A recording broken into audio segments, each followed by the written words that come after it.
แสงเทียนเสียงธรรมส่องสว่างนำพาชีวิตบ่ฮื้อผูกติดในความชั่วอันมัวหมองเฮาท่านทั้งหลายหญิงชายต่างเฝ้ามองประคับประคองพระพุทธศาสนาให้ยั่งยืนขอยกมือ10 นิ้วต่างคิ้วเกษาน้อมถวายอภิวาทวันทาแด่องค์พระสัมมาสัมพุทธเจ้าพระธรรมเจ้าพระสังฆเจ้าและพระอริยสาวกอรหันตเจ้าทุกตนทุกพระองค์ขอถวายเคารพพระมหาเถรานุเถระเจ้าคณะพระสังฆาธิการครูบาอาจารย์ที่เคารพอย่างสูงขอความผาสุขความเจริญในธรรมจงมีแด่ศรัทธาญาติโยมพุทธศาสนิกชนผู้ใจบุญใจกุศลท่านทั้งหลายเสียงที่ท่านทั้งหลายได้สดับรับฟังอยู่ในขณะนี้คือเสียงของการออกสถานีวิทยุกระจายเสียงแม่ขจารโมเดิร์นเรดิโอ FM 94.50 เมกะเฮิรตซ์ออกอากาศณอาคารที่103หมู่ที่6บ้านสันมณะตำบลแม่เจดีย์อำเภอเวียงป่าเป้าจังหวัดเชียงรายริงสัญญาณผ่านคลื่นอากาศมายังวัดกู่ทองวัดสันกู่ทองตำบลแม่เจดีย์อำเภอเวียงป่าเป้าจังหวัดเชียงรายในค่ำคืนนี้ตนตัวเกล้ากระผมอาตมาภาพพระอธิการจำนันสุธีโรหรือที่รู้จักกันในนามครูบาสิงห์มุ่นเจ้าอาวาสวัดสันกู่ทองตำบลแม่เจดีย์อำเภอเวียงป่าเป้าจังหวัดเชียงรายเป็นผู้ดำเนินรายการในรายการธรรมะก่อนนอนในค่ำคืนนี้มาพบปะกับตนตัวอาตมาภาพในวันอังคารที่14กรกฎาคม2569วันนี้ก็ถือว่าเป็นวันธรรมะสวนะเป็นวันศีลวันธรรมศรัทธาญาติโยมสาธุชนท่านทั้งหลายในช่วงเวลาตอนจะมแมลงเฮาได้สดับรับฟังน้ำธรรมน้ำเสียงเรียงธรรมจากท่านสามเณรลักษณ์ที่อยู่ตั้งอำเภอไดหล่อซึ่งวันนี้ก็ท่านทางพระครูปลัดณัฐพงศ์ทิตวุศิริเจ้าอาวาสวัดดอนจันทร์บ้านป่าจันทร์มาได้ออกรายการเพราะไปประชุมที่จังหวัดเชียงรายปิกมาบัดตันถนนหนทางที่ไปตังเชียงรายปิกมาเวียงกับเป้านี่ก็ลำบากอยู่พอสมควรเพราะเพิ่นทำถนนกันการยังบ่แล้วเสร็จดีซึ่งในค่ำคืนนี้ตนตัวอาตมาภาพก็ได้มาจัดออกรายการเป็นรายการสดศรัทธาญาติโยมสาธุชนท่านทั้งหลายที่สดับรับฟังอยู่ต่างบ้านต่างจองบอกว่าจะเป็นอำเภอเวียงกับเป้าของเฮานี่อำเภอวังเหนืออำเภอแม่สวยอำเภอจูนอำเภอดอกคำใต้จังหวัดพะเยาและก็ต่างบ้านเมืองปานต่างหล่องเคาะเนี่ยก็ได้สดับรับฟังกันทั่วถึงแต่ถ้าว่าจะไปตังเชียงใหม่นี่ก็สัญญาณไปบ่ถึงละเพราะว่าผลลิงสัญญาณไปเชียงใหม่ตึกแก่เวลาตอนมะแรงมะแรงประมาณ1 ทุ่มปลายก็หมดละอีน่ะดังนั้นในวันนี้อาตมาภาพก็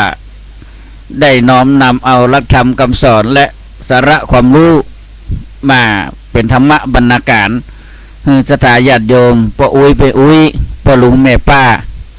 พี่ป้านะอาที่อยู่ตั้งบ้านตั้งจองหลังจากที่ทำเวียดทำการบ้านการเงินเรียบร้อยกินข้าวน้ำจำข้าวแรงเรียบร้อยก็มาเปิดขึ้นสถานีวิทยุ 94.50 แม่ขจารโมเดิร์นเรดิโอฟังกันก่อนอื่นนั้นก็ต้องขอกล่าวขอบคุณอนุโมทนาสาธุกับท่านเจ้าของสถานีคือคุณทิติรัตน์ภูมินทร์หรือว่าโยมแม่อนงพร้อมด้วยครอบครัว ที่ท่านนั้นได้มีจิตเจตนาอันเป็นบุญเป็นกุศลได้ถวายเวลาให้กับอาตมาภาพและครูบาอาจารย์ทุกตนทุกองค์ที่ได้เป็นพระนักจัดรายการได้จัดรายการธรรมะดีๆให้กับศรัทธาญาติโยมสาธุชนท่านทั้งหลายได้สดับรับฟังบอกว่าจะเป็นยามแรงยามค่ำยามคืนจะต้องขออนุโมทนาสาธุกับโยมแม่อนงตัวนะร้านพงมินพริกลาบแม่ขจารซอย13ศรัทธาญาติโยมสาธุชนท่านทั้งหลายเฮาจะได้หันข่าวหลายอันปัญญางบ่จะเป็นหนังสือโทรทัศน์วิทยุหรือต่างโลกโซเชียลทางมือถือทาง Facebook อะไรอย่างต่างๆข่าวที่มันโด่งมันดังที่มันมีสิ่งที่เฮาว่าน่าจะหันว่าน่าจะเจอก็คือข่าวที่เกิดเหตุการณ์ไฟไหม้อย่างแต่ว่าวันซืนนี่ไฟไหม้ที่ผับแห่งหนึ่งที่กรุงเทพถ้าทายาทโยมทั้งหลายสิ่งที่มันเป็นหรือว่ามันเกิดขึ้นเฮาหันแล้วก็สลดสังเวชคนเป็นร้อยไปแออัดยัดเยียดกันอยู่ในที่สถานที่บันเทิงอันนี้ก็ขอใจให้หน่อยแล้วจะอิงธรรมะให้ฟังว่าคนเป็นร้อยนั่นไปแออัดยัดเยียดกันในที่สถานที่บันเทิงเพราะอะไรอย่างเพราะความสุขส่วนตัวความสุขกับหมู่คณะที่ทางโลกปุณณว่าโลกิยะทางโลกเนี่ยได้จัดสรรกันขึ้นมาเป็นสิ่งบันเทิงเริงใจแต่ในนั้นมันก็จะมีการพูดถึงอย่างดื่มกินเนาะดื่มกินกันโดยก็เป็นธรรมดาของชาวโลกคนบ้านอย่างเป็นต้นแต่เหตุการณ์มันที่บยากของภัยบยากที่เกิดขึ้นมันก็เกิดขึ้นนั่นคือเกิดไฟช็อตตรงเวทีนักร้องกำลังร้องเพลงอยู่แล้วไฟมันก็เกิดลุกโหมขึ้นคนหนีตายกันโอลหม่านจะตาญาติโยมทั้งหลายแม้กระทั่งนักร้องที่ร้องบนเวที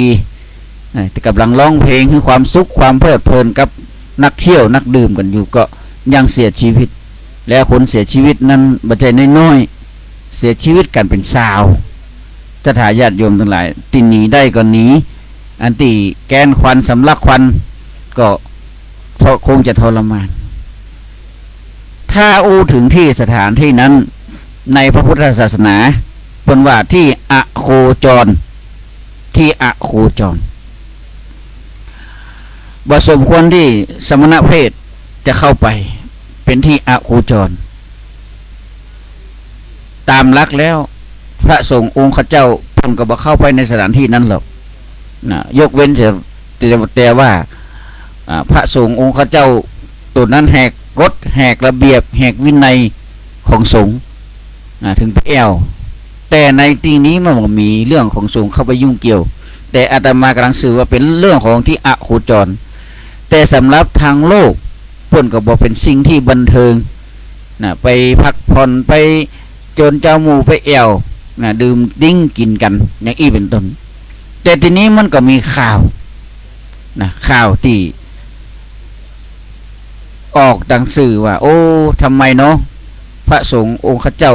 ไปเดินห้างถ่ายรูปหันนี่นั่นอันนี้สถาญาติโยมสาธุชนทั้งหลาย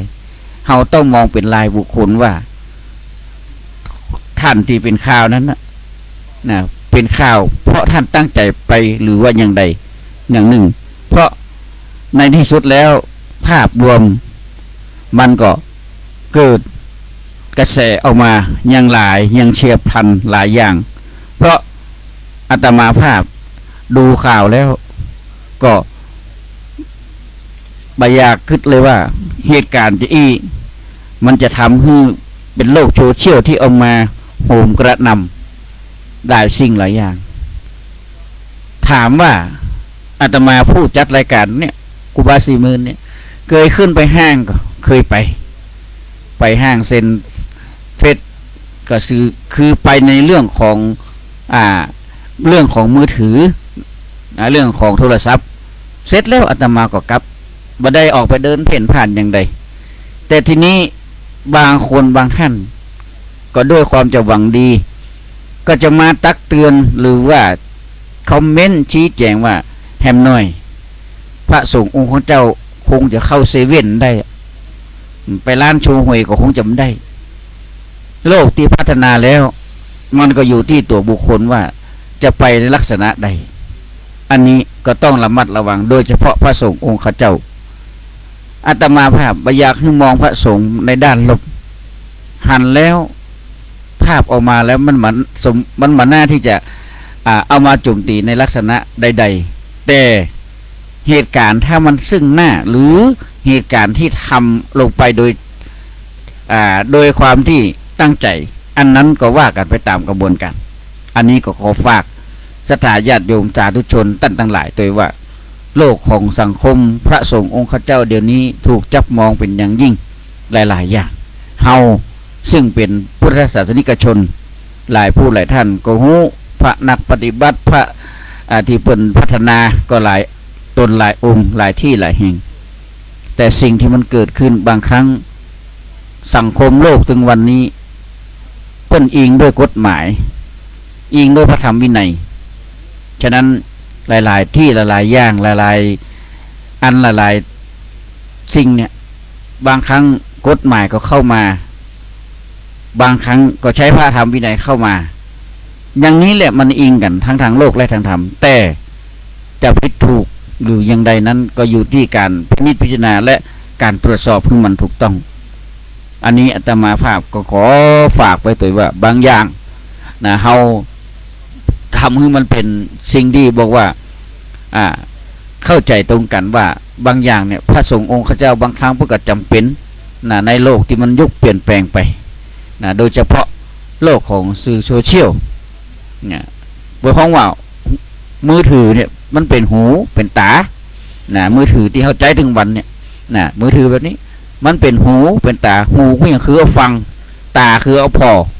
นะใครส่งข้อความใครรายเรื่องอย่างกาทางคณะสงฆ์กาต่างกลุ่มที่เปิ่นจัดการทำกิจกรรมที่มันเป็นสิ่งที่ดีที่งามมันเปิ่นก็ต้องดูแม้กระทั่งชาวบ้านก็ต้องเป็นหูเป็นตาของแต่ละคนอ่อนเล็กละอ่อนเด็กเล็กเด็กแดงบางครั้งก็ยังมีใจมือถือผู้เฒ่าผู้แก่นางอีเป็นต้นแต่เขาจะใจในลักษณะใดนั่นอยู่ที่ตัวเขาอันนี้ก็หันข่าวแล้วก็โอ้น่าจะให้มันเป็นมองภาพที่มันหันแล้วก็ต้องว่าจะว่าเอามาออกสื่อแล้วก็มาคอมเมนต์กันหลายๆอย่างก็คิดกันไปคนละทิศละทางคนเฮามันนานาทิศต่างเนาะอ้าวแล้วเรื่องของสังคมพระสงฆ์องค์ข้าเจ้าพระนักปฏิบัติพระนักจัดรายการหลายผู้หลายท่านก็ยังมีให้เขาได้ชื่นชมอนุโมทนาสาธุอยู่อย่างที่ผ่านมาทางพระนักจัดรายการขึ้นสีขาวนำโดยท่านพระครูอภิวัตรพัฒนวิกรมรองเจ้าคณะอำเภอไดหล่อผอ.สถานีวิทยุขึ้นสีขาวพระชาวชาได้นำพระสงฆ์องค์เจ้าพระมหาเถรานุเถระไปร่วมกันทำบุญยกชัดถาดที่วัดห้วยงูในอำเภอฝางอาตมาภาพได้ไปสักเตือนะเพราะว่าติดเรียนนั่นที่มหาวิทยาลัยตอนนี้ก็เรียนอยู่ชั้นปีที่3เทอมแรกก็เข้มข้นเรียนนักแล้วก็จะจบค่าจบเทอม2ก็เป็นว่าจบการศึกษาปริญญาตรีนี้แล้วฉะนั้นท่านใดที่อยู่ในกลุ่มเครือข่ายขึ้นสีขาวที่ชมทาง Facebook ไลฟ์10 ปัญจันทาของอาตมาภาพที่กำลังถ่ายทอดสดณขนาดนี้และทุกวันอาคารก็ขอแจ้งโดยว่าอาตมาภาพนั้นอยากจะไปแต่ติดภารกิจจริงๆนะติดภารกิจ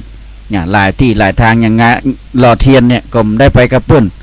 ไปถวายเทียนต่างจังวงต่างจังวัดก็ได้ไปกับเปิ้นเพราะติดภาระการเรียนฉะนั้นก็ต้องแจ้งสถาญาติโยมสาธุชนท่านทั้งหลายว่าโอ้บางครั้งมาคราวตะกอนหันไปตลอดบัดเดี๋ยวนี้หายไปเหียใจนี่มันอยู่ที่งานพวกสถาญาติโยมทั้งหลายอาตมาภาพนี่นะใจอยู่ที่งานแต่ด้วยสภาวะการงานหรือว่าส่วนตัวมันบักคล่อง เหมือนแตะก่อนแต่ถ้าเรียนจบเมื่อไรก็ได้ไปตลอดเลยอย่างอีเป็นต้นเนาะก็ต้องทำความเข้าใจด้วยนะบางครั้งบางคนบางผู้บางท่านก็โทรมาส่วนตัวมาถามครูบาสิมื่นไปก็โอ้มันติดภารกิจติดการเรียนติดการงานเนาะก็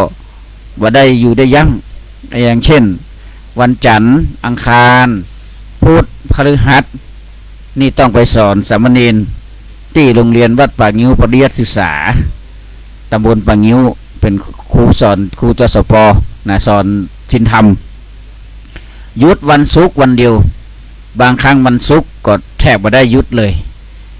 เสาร์อาทิตย์ก็ไปเรียนที่มหาวิทยาลัยมหาจุฬาลงกรณราชวิทยาลัยวิทยาเขตเชียงใหม่ที่ดอยสะเก็ดบ้านปุงกุ่มตำบลป่าเมี่ยงจะมีมหาลัยสงฆ์อยู่ตรงนั้นของมจรมหาจุฬาลงกรณ์นี่ย่อๆว่ามจรดอยสะเก็ดอันนี้แหละสถาญาติโยมหลายบางครั้งบางคราวตามตรงสถาญาติโยมหลายทราบว่าบางครั้งจะไปขับกินขับตาลยังไม่ได้ไปนะต้องสละต้องสละพอตรงกับเสาร์อาทิตย์ไปโรงเรียนเนี่ยไปมหาลัยเนี่ยอย่างอีเป็นต้นและงานต่างๆที่ครูบาอาจารย์ได้นำกลุ่มขึ้นสีขาวของไปร่วมใจอาตมานี่ใจครูบานี่อยู่ที่พุ่นอยู่ที่งานแต่ตัวไปบ่ได้อย่างอีเป็นต้นเพราะฉะนั้นก็บอกกันเนอะวันหน้าวันตานะถ้าจบการศึกษาแล้วจะไปหาสถานญาติโยมสาธุชนทั้งหลายบอกว่าใกล้ไกลอย่างคราวที่แล้วก็ได้ไปจังหวะที่บัตรงกับเรียนก็ได้ไปงานวัดพุทธศรีคิรีนะบ้านแปะเองที่งานของอาจารย์พระอาจารย์พระนักเทศการตัวหนึ่งเนาะลืมชื่อนึกชื่อใครออกอาจารย์วรรณชัยนะอาจารย์วรรณชัยแต่งานที่วัดม่อนห้วยแก้วก็ได้ไปนะงานฉลองเจ้าคณะตำบลใหม่ของเพิ่นตำบลดอยหล่อเขตหนึ่งก็ไม่ได้ไปกับเพิ่นอันนี้ก็ถือว่าวิทย์งานตั้งกลุ่มตั้งคณะไปหลายอยู่นะก็แจ้งให้สถานญาติโยมรับทราบแล้วในอำเภอเวียงป่าเป้านะขอแจ้งและขอเชิญศรัทธาสาธุชนท่านทั้งหลายในวันที่27กรกฎาคม2569นี้ขอเชิญร่วมบ่าร่วมแหงไปช่วยกันพัดช่วยกันเพลวตีม่อนพระธาตุสีสองเมืองดอยดังแก้ว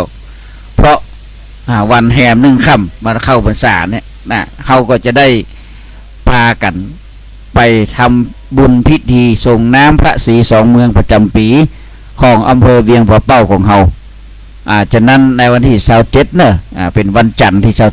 27เจริญพรเชิญศรัทธาญาติโยมสาธุชนทั้งหลายไปร่วมกันเพลวพัดสถานที่ม่อนพระศรีสองเมืองถ้าเป็นไปได้ก็เชิญกันร่วมห่อข้าวห่อน้ำไปกินกันโดยตังบนม่อนพระศรีสองเมืองซึ่งเป็นม่อนพระธาตุสีสองเมืองนี่ก็เป็นเมืองเชียงใหม่กับเมืองเชียงไฮ้เมืองดอยสะเก็ดกับเมืองเวียงป่าเป้าในวันเข้าพรรษาแหม1 ค่ำคงจะเป็นวันที่30เนาะ30วันที่29เป็นวันอาราสาหบูชาวันที่30ก็จะได้ไปร่วมกันทำบุญเพณีส่งน้ำพระศรีสองเมืองที่ม่อนพระศรีสองเมืองที่ดอยนางแก้วก็แจ้งข่าวสารถึงศรัทธาญาติโยมสาธุชนท่านทั้งหลายได้ไปร่วมกันพระสงฆ์องค์ข้าเจ้าทุกวัดในอำเภอเวียงป่าเป้า54วัดก็จะนำหัววัดขัวตาลไปตาลที่ม่อนพระศรีสองเมืองเป็นประจำทุกปีในวันเข้าพรรษาในวันแหม1 ค่ำก็จะได้ห่อข้าวห่อของกินไปกินกันบนดอยมีพิธีเจริญพระพุทธมนต์สวดของมันเป็นมังกรส่งน้ำพระศรีสองเมืองซึ่งเป็นพระกู่บ้านกู่เมืองพระกู่ม่อนศรีสองเมืองซึ่งครูบาอาจารย์ยุคก่อนนั้นเพิ่นได้อาราธนานิมนต์มาประดิษฐานตอนนี้เขาสร้างศาลาประดิษฐานพระศรีสองเมืองเรียบร้อยที่เขาทำบุญกันไปตลอดนั้นก็จะได้หัน ว่าโอ้พระศรีสองเมืองเนี่ยเวลาไก่ไก่ไปไก่มาคนเวียงเป้าคนจึงใหม่จึงไฮขึ้นล่องที่ท่านก็จะให้สัญญาณกดแต่หรือยกมือไหวก็เป็นที่สักการะบูชาของเฮาตั้นทั้งหลายทุกสารทิศก็เจริญพรเนอะร่วมด้วยช่วยกันที่จะได้ไปร่วมกันพัดเพี้ยวที่ม่วนพระศรีสองเมืองแล้ววันแฮม1 ค่ำคือวันที่30ก็จะได้ไปร่วมกันทำบุญส่งน้ำพระศรีสองเมืองที่ม่วนพระศรีสองเมืองอันนี้ก็เศรษฐีผู้ใจบุญในทุนผู้ใจดีเพิ่นได้ร่วมกันสร้างพระธาตุโดยสถาญาติโยมของตัวจากนั้นในโอกาสที่อาตมาได้ออกรายการนี้ก็ขอใจเสียงนี้เป็นกระบอกเสียงเนาะจวนเจิญศรัทธาสาธุชนตั้นทั้งหลายได้ไปร่วมกันที่ม่วนพระศรีสองเมืองแล้วอาตมามีเรื่องราวที่อยากจะอู้จ๋าก่อนที่จะเข้าเนื้อหาสาระธรรมะซึ่ง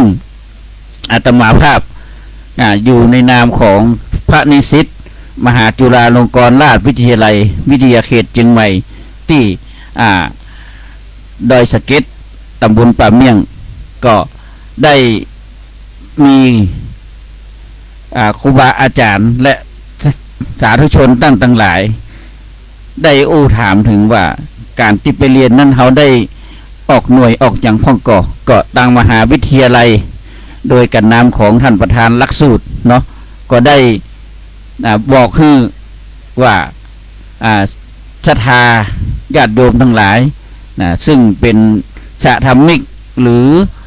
เป็นผู้ที่ใจบุญใจกุศลได้ขอร่วมกันจัดหรือว่าสนับสนุนอุปกรณ์ต่างๆซึ่งในวันที่23 23 สิงหาคมทางอาตมาภาพและนิสิตทุกภาคส่วนทุกชั้นเรียนทุกชั้นทุกห้องจะได้ร่วมกันทำบทความว่าสาธารณประโยชน์แก่สาธารณประโยชน์ที่โรงเรียนบ้านทุ่งยาวโรงเรียนบ้านทุ่งยาวตำบลแม่จะดีอำเภอเวียงป่าเป้าจังหวัดเชียงรายของเรานี้ที่เป็นการทำกิจกรรมสาธารณประโยชน์ที่จะได้ทำให้กับโรงเรียนบ้านทุ่งยาวซึ่งก็ได้ปรึกษาหารือกับครูบาอาจารย์กับท่านผอ.และก็หลายๆท่านทั้งกำนันผู้ใหญ่บ้านและผู้มีส่วนเกี่ยวข้องคณาจารย์ของมหาวิทยาลัยว่าจะไปทำกิจกรรมตรงนั้นโดยนิสิตมหาจุฬาลงกรณราชวิทยาลัยก็กำหนดวันที่22-23 สิงหาก็ได้มีการประชาสัมพันธ์บอกกล่าวเรื่องของการที่เขาจะได้บอกบุญบอกกุศลให้กับศรัทธาสาธุชนพ่อค้าวานิชหรือท่านทั้งหลายที่ได้ร่วมกันว่าในวันที่22-23 สิงหาคมทางคณะนิสิตนักศึกษามหาวิทยาลัยมหาจุฬาลงกรณราชวิทยาลัยวิทยาเขตเชียงใหม่ที่ตั้งอยู่ป่าเมี่ยงตำบลป่าเมี่ยงอำเภอดอยสะเก็ดนั้นอาจจะได้ทำกิจกรรมจิตอาสาคือค่ายรัฐศาสตร์อาสาสร้างธรรมสร้างสุขพลังบวรก็ใครขอประกาศประชาสัมพันธ์คือท่านทั้งหลายได้ช่วยกันสนับสนุนคือสีสำหรับทาหัวแล้วก็ทาหัวโรงเรียนและอุปกรณ์ทำงานทาสีอย่างเช่นแปรงทาสีลูกกิ้งทางผสมสีหรือท่านใดมีจิตเจตนาศรัทธาจะร่วมด้วยช่วยกันบริจาคชุดสำนักนักเรียนสำนักเรียนนักชั้นประถมศึกษาและอุปกรณ์การเรียนต่างๆไม่ว่าจะเป็นสมุดปากกาดินสอยั้งลบชุดเครื่องเขียนต่างๆก็สามารถแจ้งความจำนงไปที่มหาอาตมาได้หรือท่านมีจิตเจตนาอย่างใดก็หันแต่สมควรที่จะร่วมด้วยช่วยกันก็เป็นพลังบุญอย่างหนึ่งที่เราจะได้ร่วมด้วยช่วยกันในการที่ เราจะได้สร้างสาธารณประโยชน์แล้วก็ให้ความสุขทางใจกับน้องๆหนูนักเรียนโรงเรียนบ้านทุ่งยาวตำบลแม่เจดีย์อำเภอเวียงป่าเป้าทุกท่านคงจะตั้งคำถามว่าโรงเรียนบ้านทุ่งยาวอยู่ที่ไหนเข้าไปทางเขื่อนโดยงูนะเข้าไปทางเขื่อนโดยงูเดี๋ยวนี้ถนนพดกันไปถึงตำบลไปถึงห้วยทรายไปถึงปางปะกาศไปถึงปางไข่นะพดกันหมดเลยเพื่อทำถนนพดไปหากันหมดจากนั้นในการเข้าสร้างค่ายเพราะว่าเข้าค่ายรัฐศาสตร์อาสาสร้างสู่พลังบวรประจำปี2569ก็ต่างมหาวิทยาลัยวิทยาลงกรณราชวิทยาลัยก็ขอโดยอาตมาภาพซึ่งได้เป็นหัวหน้าห้องรัฐศาสตร์ชั้นปีที่3ก็ขอความอนุเคราะห์สนับสนุนอุปกรณ์พัฒนาสถานศึกษาและอุปกรณ์สำหรับการเรียนชุดนักเรียนและอุปกรณ์การทาสีต่างๆไม่ว่าจะเป็นแปรงทาสีลูกกิ้งอะไรต่างๆหรือถังสีหรือว่าท่านจะบริจาคเป็นสีเป็นทางมาเลยก็ได้ก็นี่ก็แจ้งความจำนงที่อาตมาภาพได้เนอะที่อาตมาภาพครูบา40,000ได้เนาะอันนี้เขาจะเป็นบุญกุศลอย่างหนึ่งที่เขาจะได้ให้น้องๆหนูได้มีโอกาสในศึกษาเราเรียนและได้พัฒนาไปเป็นคนดีของชาติต่อไปเป็นภายภาคหน้าฉะนั้นอาตมาภาพครูบา40,000ก็ขอได้กระบอกเสียงนี้บอกบุญไปยังศรัทธาญาติโยมสาธุชนทั้งหลายถ้าท่านมีจิตเจตนาอันเป็นบุญเป็นกุศลจะร่วมด้วยช่วยกันก็แจ้งความจำนงมาหาอาตมาได้เลยเนาะตีเบอร์อาตมาได้ไว้ขึ้นไปหรือท่านได้มี Facebook อาตมาภาพฟิปันจันทาก็สามารถดูตามเบอร์โทรศัพท์นั้นได้0965014899โทรมาในความจำนงว่าจะรับเป็นเจ้าภาพแปรงทาสีก็ถังสีก็หรือว่าสีหรือชุดนักเรียนหรือว่าสมุดดินสอก็ได้อาตมาภาพน้อมรับหมดเลยแล้วก็ในวันที่22-23เนี่ยนิสิตนักศึกษาก็จะได้ไปเข้าค่ายคุณธรรมแล้วก็พบปะศรัทธาญาติโยมบ้านตุ้งยาวตัวแล้วก็มีกิจกรรมที่เกี่ยวกับความรู้ให้กับศรัทธาญาติโยมบ้านตุ้งยาวตัวอันนี้อาตมาภาพก็ขอฝากตัวว่าขอทุกท่านมีเจตนาศรัทธาอันดีอันงามก็ได้สนับสนุนนะรวมด้วยช่วยกันเพื่อพลังของชาติเราและพัฒนาเด็กเยาวชนเราก้าวหน้าไปตั้งหน้าแห่งระยะหนึ่งซึ่งบ้านโรงเรียนบ้านทุ่งยาวนั้นก็อยู่ในเพราะว่าเขตดอยเหมือนกันเนาะเขตดอยอันนี้ก็แจ้งให้ศรัทธาญาติโยมสาธุชนทั้งหลายท่านใดมีเจตนาศรัทธาจะร่วมบริจาคหรือสนับสนุนตามที่อาตมาได้อู้ไปแล้วก็แจ้งความจำนงมาหาอาตมาได้เนอะโดยทางจะเป็นทางไลน์ก็ดีทาง Messenger หรือโทรมาได้ตรงก็ได้อาตมาน้อมรับและก็จะได้อนุโมทนาสาธุกับทุกท่านด้วยเนาะเอาละศรัทธาญาติโยมหลายได้อู้ไปเป็นเวลาครึ่งชั่วโมงปลายละ ครึ่งชั่วโมงปลายละก็จะมาเข้าสู่โหมดของธรรมะศรัทธาญาติโยมสาธุชนท่านทั้งหลายในช่วงของธรรมะบรรณาการในค่ำคืนนี้ก็ระยะเวลาก็งวดเข้ามาเนาะไกลละวันนี้วันที่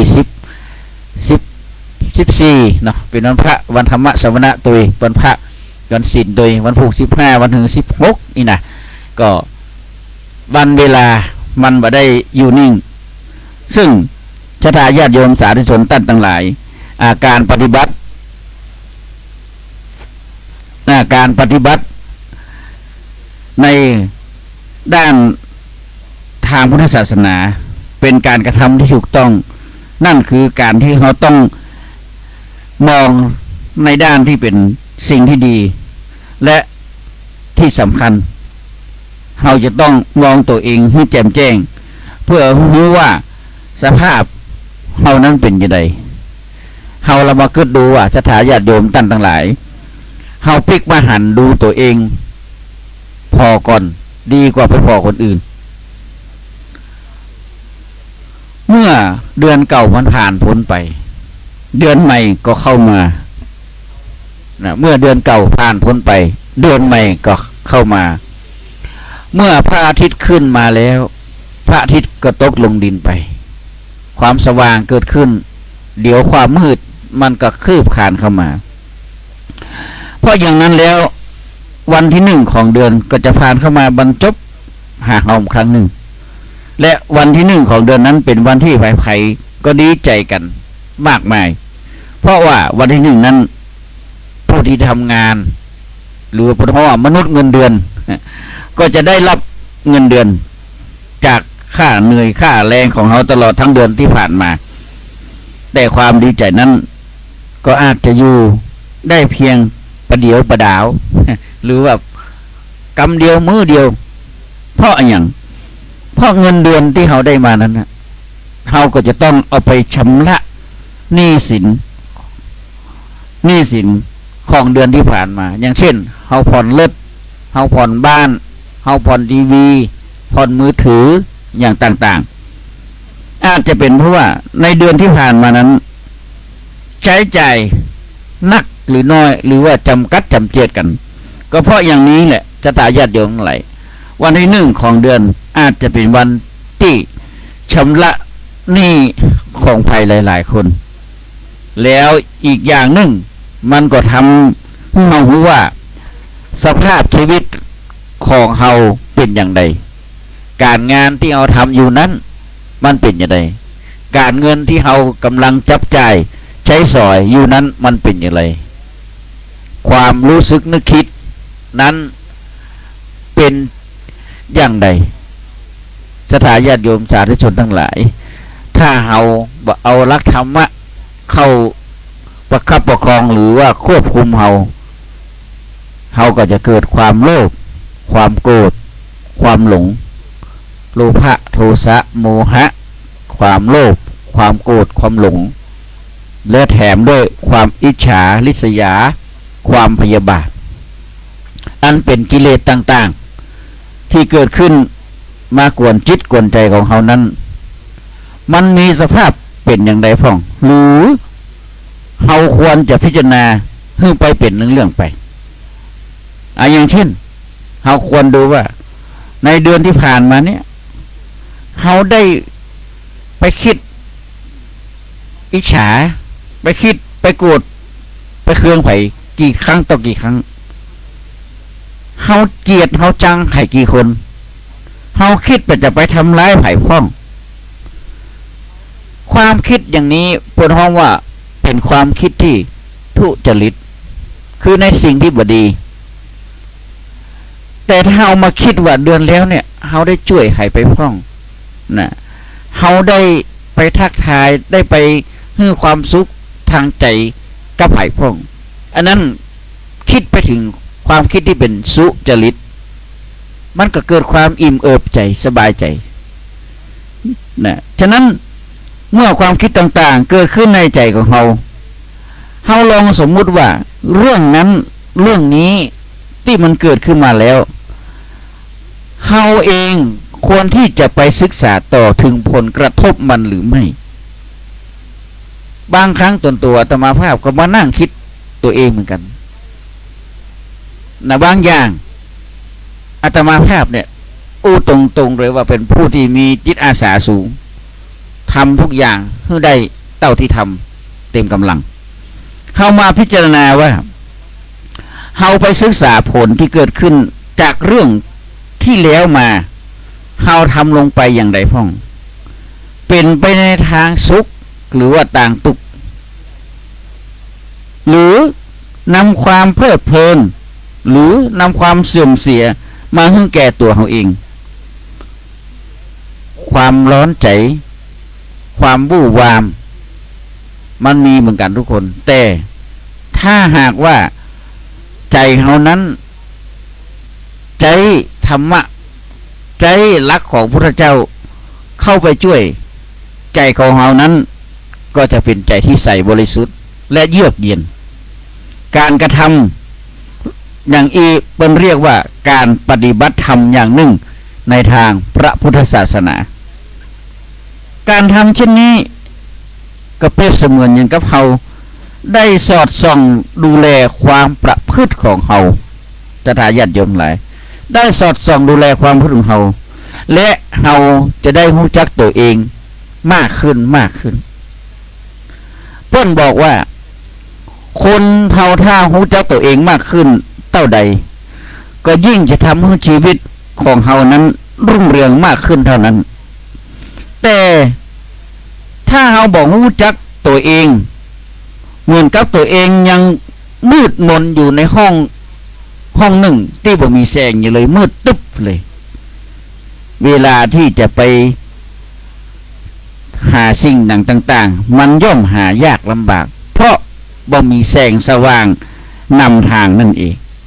แต่ถ้าเฮาอยู่ในที่สว่างในสว่างที่นี้คือสว่างในใจสว่างทางใจถึงแม้ว่าเฮาจะอยู่ในห้องมืดๆแคบๆถ้าใจเฮาสว่างเฮาก็มีความสุขได้อย่างอี้เป็นต้นฉะนั้นเรื่องของตัวเองเป็นการศึกษาดูสภาพชีวิตผ่านมาตามลำดับลำดาปฏิบัติในลักษณะใดอย่างเช่นเฮาเคยมีความรักกับไผก็รักในนี้คือรักในกัลยาณมิตรรักในกัลยาณมิตรหรือจะเป็นรักในด้านครอบครัวเพื่อนสนิทมิตรสหายก็ตามแล้วเฮามาหันมองย้อนหลังว่ามองย้อนหลังว่าเฮามีความโกรธความเกลียดความชังเกิดกับไผพ้องความโกรธความเกลียดความชังนั้นมันเป็นตัวร้าย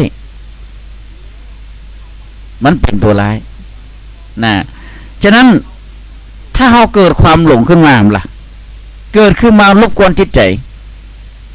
อันนั้นก็อยากได้อันนี้ก็อยากได้อันนั้นยังพอหมดก็ได้อันนี้มาแหมแล้วเปิดห้องว่าโลภะโมหะคือความหลงแล้วก็อยากได้ฉะนั้นสิ่งที่เราคิดหยุดรู้สึกในใจเราจะคิดเป็นสภาพจะได้ถ้าเราอู้ในแง่ของทิฏฐิคือความหันผิดความคิดหันเป็นเรื่องสำคัญในชีวิตของคนเรากระถาญาติอยู่ลองคิดความคิดเห็นเป็นเรื่องสำคัญเลยในชีวิตของคนเราก็ควรที่จะต้องศึกษารู้ว่าทิฏฐิเรามีในเรื่องใดประเภทใดพ้องอย่างเช่นความคิดเห็นที่ว่าบ่ดีทำดีบ่ได้ดีทำชั่วบ่ได้ชั่วมันก็เป็นความคิดที่แปลกและแตกต่างเพราะองค์พระสัมมาสัมพุทธเจ้าพระองค์ทรงตรัสว่าทำดีได้ดีทำชั่วได้ชั่วแต่คนเฮาไปกับคำสั่งสอนขององค์พระสัมมาสัมพุทธเจ้าว่าทำดีได้ดีมีที่ไหนทำชั่วได้ดีมีถมไปมันทำให้จิตของเรานี่คิด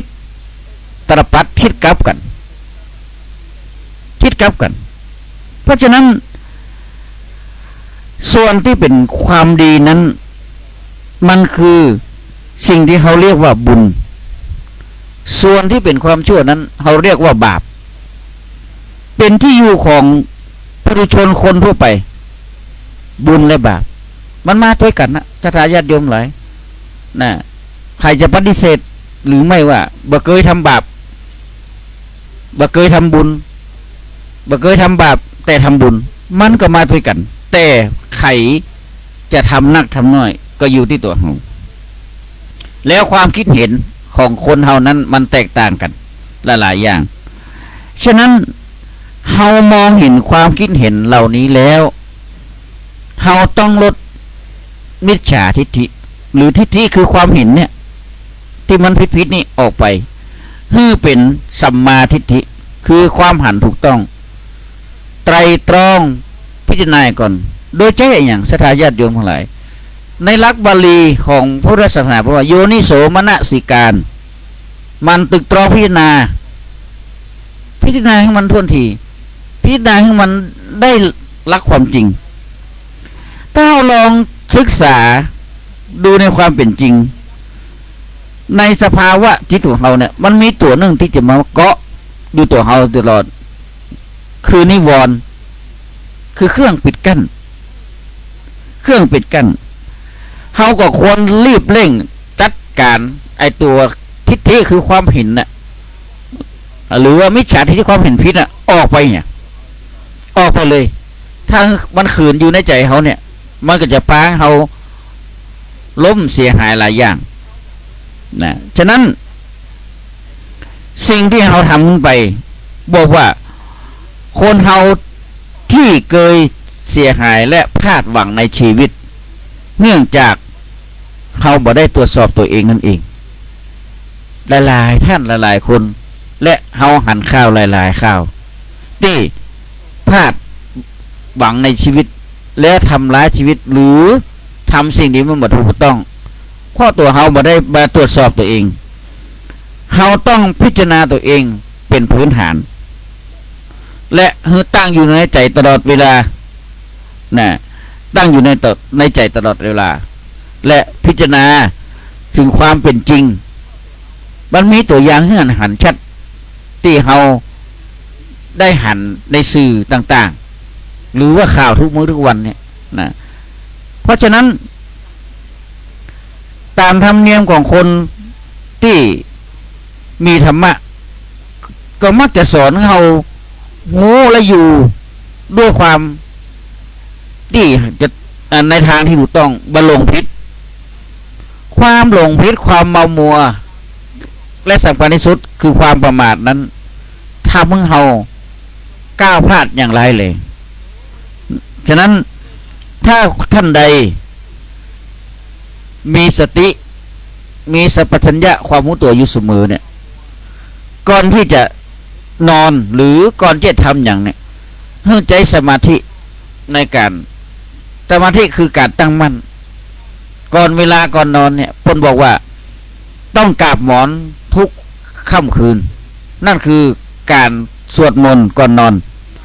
การไหว้พระสวดมนต์ก่อนนอนเป็นการนำตนเองเข้าใกล้ธรรมะที่สุดเวลาเราไหว้พระสวดมนต์แล้วเราก็จะนอนรับสบายบ่ฝันหายหรือตื่นตกใจด้วยบทสรรเสริญของคุณพระพุทธเจ้าคุณพระธรรมเจ้าคุณพระสังฆเจ้าเหมือนเขาที่เคยสวดในวัดในวาอย่างเช่นอิติปิโสภควานะอย่างเช่นอิติปิโสภควาเป็นการสรรเสริญคุณขององค์พระสัมมาสัมพุทธเจ้าสรรเสริญคุณของพระธรรมเจ้าสรรเสริญคุณของพระสังฆเจ้าในขณะที่เขากำลังสวดบทสรรเสริญคุณพระพุทธเจ้าธรรมเจ้าพระสังฆเจ้านั้นจิตใจของเขาก็จะสงบฉะนั้นเมื่อจิตใจเกิดความสงบขึ้นใจเขาก็เย็นลงแล้วเขาจะมองดูตัวเขาเองในลักษณะที่เป็นผู้ที่ใสสะอาดในด้านจิตใจฉะนั้นเมื่อเขาเข้าถึงแล้วเขาก็ได้นำสิ่งที่ดีนะมาใช้ชีวิตประจำวันของเขาโดยการผ่านการกันกรองจากใจของเขาเองถึงแม้ว่าการที่เขาไปวัดไปทำบุญก็เหมือนกันส่วนมากแล้วนี่ก็จะไปวัดกันทุก8 ค่ำนะ9 ค่ำ14 ค่ำ15 ค่ำก็ตามไปทำวัดครั้งหนึ่งก็ต้องทำวัดไปทำวัดหรือไปทำบุญในวัดนะบุญในวัดครั้งหนึ่งก็ต้องทำด้วยจิตใจที่บริสุทธิ์และจิตใจที่สงบเพราะอย่างพ่อคนที่ได้ไปทำบุญถือว่าเป็นคนทำความดีอย่างหนึ่งการที่เขาได้เปลี่ยนชีวิตจากคนที่มีจิตใจที่ฟุ้งซ่านและกับเนื้อกับตัวบางทีมันมาในหลายรูปแบบที่มากระทบของเขาครบใจเขาอย่างเช่นวันเนี้ยกำลังจะออกบ้านหยุดดิดบัดดิบเดียวน่ะฝนมันตกบะเอาแล้วใจเริ่มบ่ม่วนละกระวนกระวายน่ะไปโตดฟ้าโตดดินจะตกอย่างปล่ำปเหลือออกไปไหนป้อมได้ฝนตกสิตกบะไปไหนก็ยากลำบากอันเนี้ยทำให้ใจเขาเริ่มร้อนละขนาดฝนตกมันเย็นแต่ใจเขาร้อนเหมือนไฟบางครั้งฝนบ่ตกกำลังจะออกบ้านแดดเพ่งโอ้ก็ยังมาแดดแตะแดดว่าร้อนบุด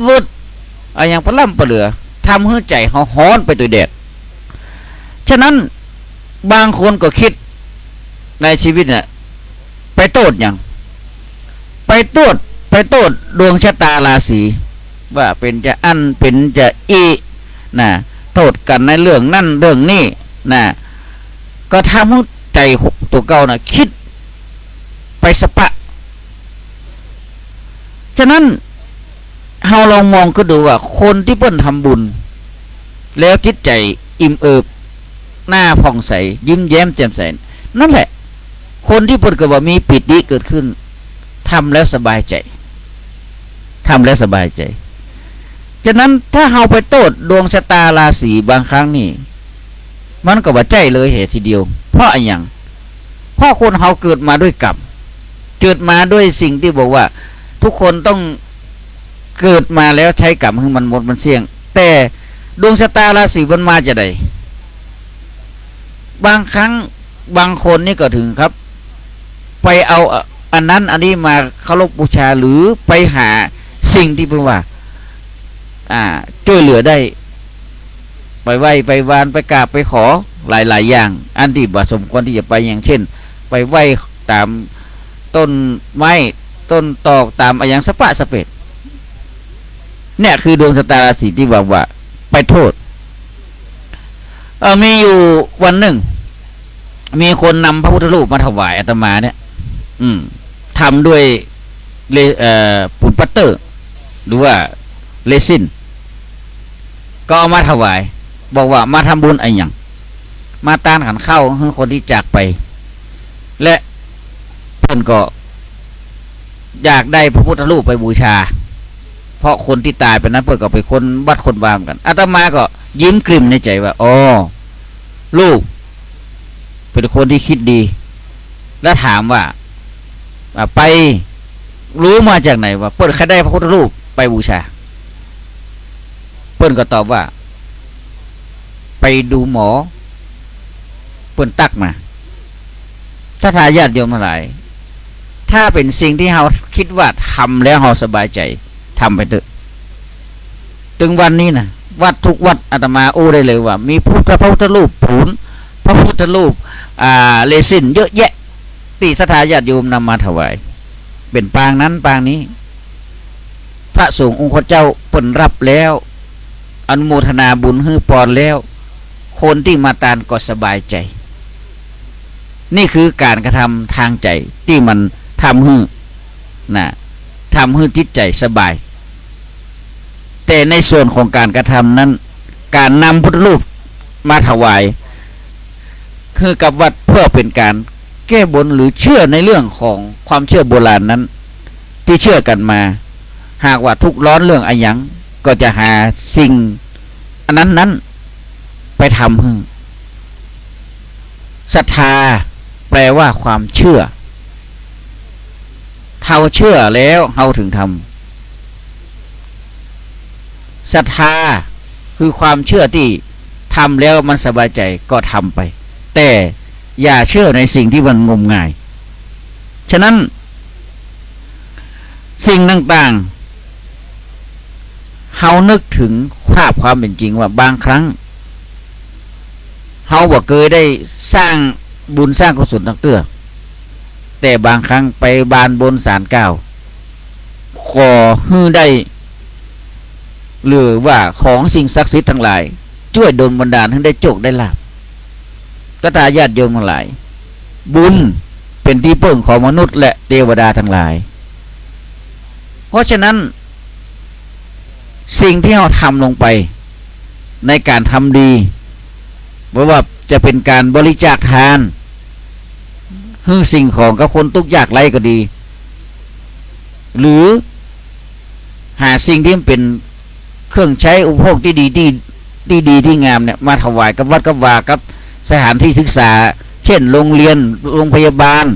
อย่างต่างๆนั่นก็คือบุญนั่นคือเราได้ทำความดีเราได้ทำความดีแล้วเราทำแล้วทำด้วยจิตใจที่ตั้งใจแล้วเจตนามีที่ดีแล้วใจเราก็ดีตัวเพราะฉะนั้นการที่เราได้สิ่งที่พุทธบอกว่า ทำเฮาสบายใจแล้วเฮาทำแล้วมันก็เป็นสิ่งที่ดีฉะนั้นเรื่องของการทำความดีนั้นมันก็จะเกิดสิ่งที่เป็นบุญเป็นกุศลขึ้นมาเพราะการบริโภคหรือการใช้บุญเนี่ยมันไม่ได้ใช้เหมือนเสื้อผ้าสิ่งของแต่เราจะได้ไปเสวยสุขในภายภาคหน้าใครเคยหันบุญเป็นตัวเป็นตีนผมอาตมาก็บ่เคยหันกันเถอะนะบุญนี้คือการทำความดีเราเอาข้าวน้ำโภชนาอาหารไปถวายตาให้พ่อให้แม่ให้ญาติพี่น้องที่ล้มหายตายจากไปนั่นนะสิ่งนั้นแหละคือบุญที่จะคอยเป็นสิ่งที่เกื้อหนุนคือเขาที่อยู่พบหน้าพบสันปริพบไปหน้าพุ่นน่ะได้รับได้บริโภคด้วยบุญนี่เองนะศรัทธาญาติโยมหน่อยฉะนั้นเมื่อเราได้ค้นพบตัวของเราแล้วในทางที่เป็นมิจฉาทิฏฐิก็ดีเราควรกำจัดมันเหี่ยระงับมันเหี่ยต้องจัดการระงับมันเหี่ยเพราะฉะนั้นถ้าเราใจรักของพุทธศาสนาโดยใจโยนิโสมนสิการมันตึกตองพิจารณาในสิ่งต่างๆก็ตามเขาก็จะรู้เป็นสัจธรรมว่าอ๋อมันเป็นอย่างอีนะองค์พระสัมมาสัมพุทธเจ้าพระองค์บอกว่าสิ่งที่พระตถาคตเนี่ยสอนน่ะยังไม่ต้องเชื่อเด้อเพื่อไปปฏิบัติให้ก่อนนะเพื่อไปปฏิบัติให้ก่อนถ้าปฏิบัติได้อย่างตถาคตกล่าวแล้วถึงเพื่อมาเชื่อตถาคตหรือพระเจ้านี่เองนะฉะนั้นในยุคสมัยบัดเดียวหลายๆอย่างที่มันวิวัฒนาการนักขึ้นบอกว่าด้านการเป็นอยู่ของสังคมชุมชนหมู่บ้านประเทศชาติก็ตามอย่างหลายๆอย่างที่มันพัฒนาก้าวหน้าขึ้นไปเยอะแยะมากมายศรัทธาญาติโยมทั้งหลายในส่วนของเรื่องเทคโนโลยีหรือการพัฒนาในด้านต่างๆทำไมมันเดียวหันก็รถที่เป็น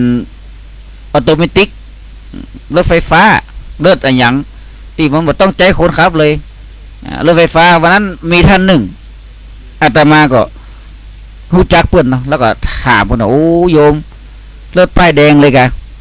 แม่นแล้วเจ้าเป็นไม่ยิงนะแม่นแล้วเจ้า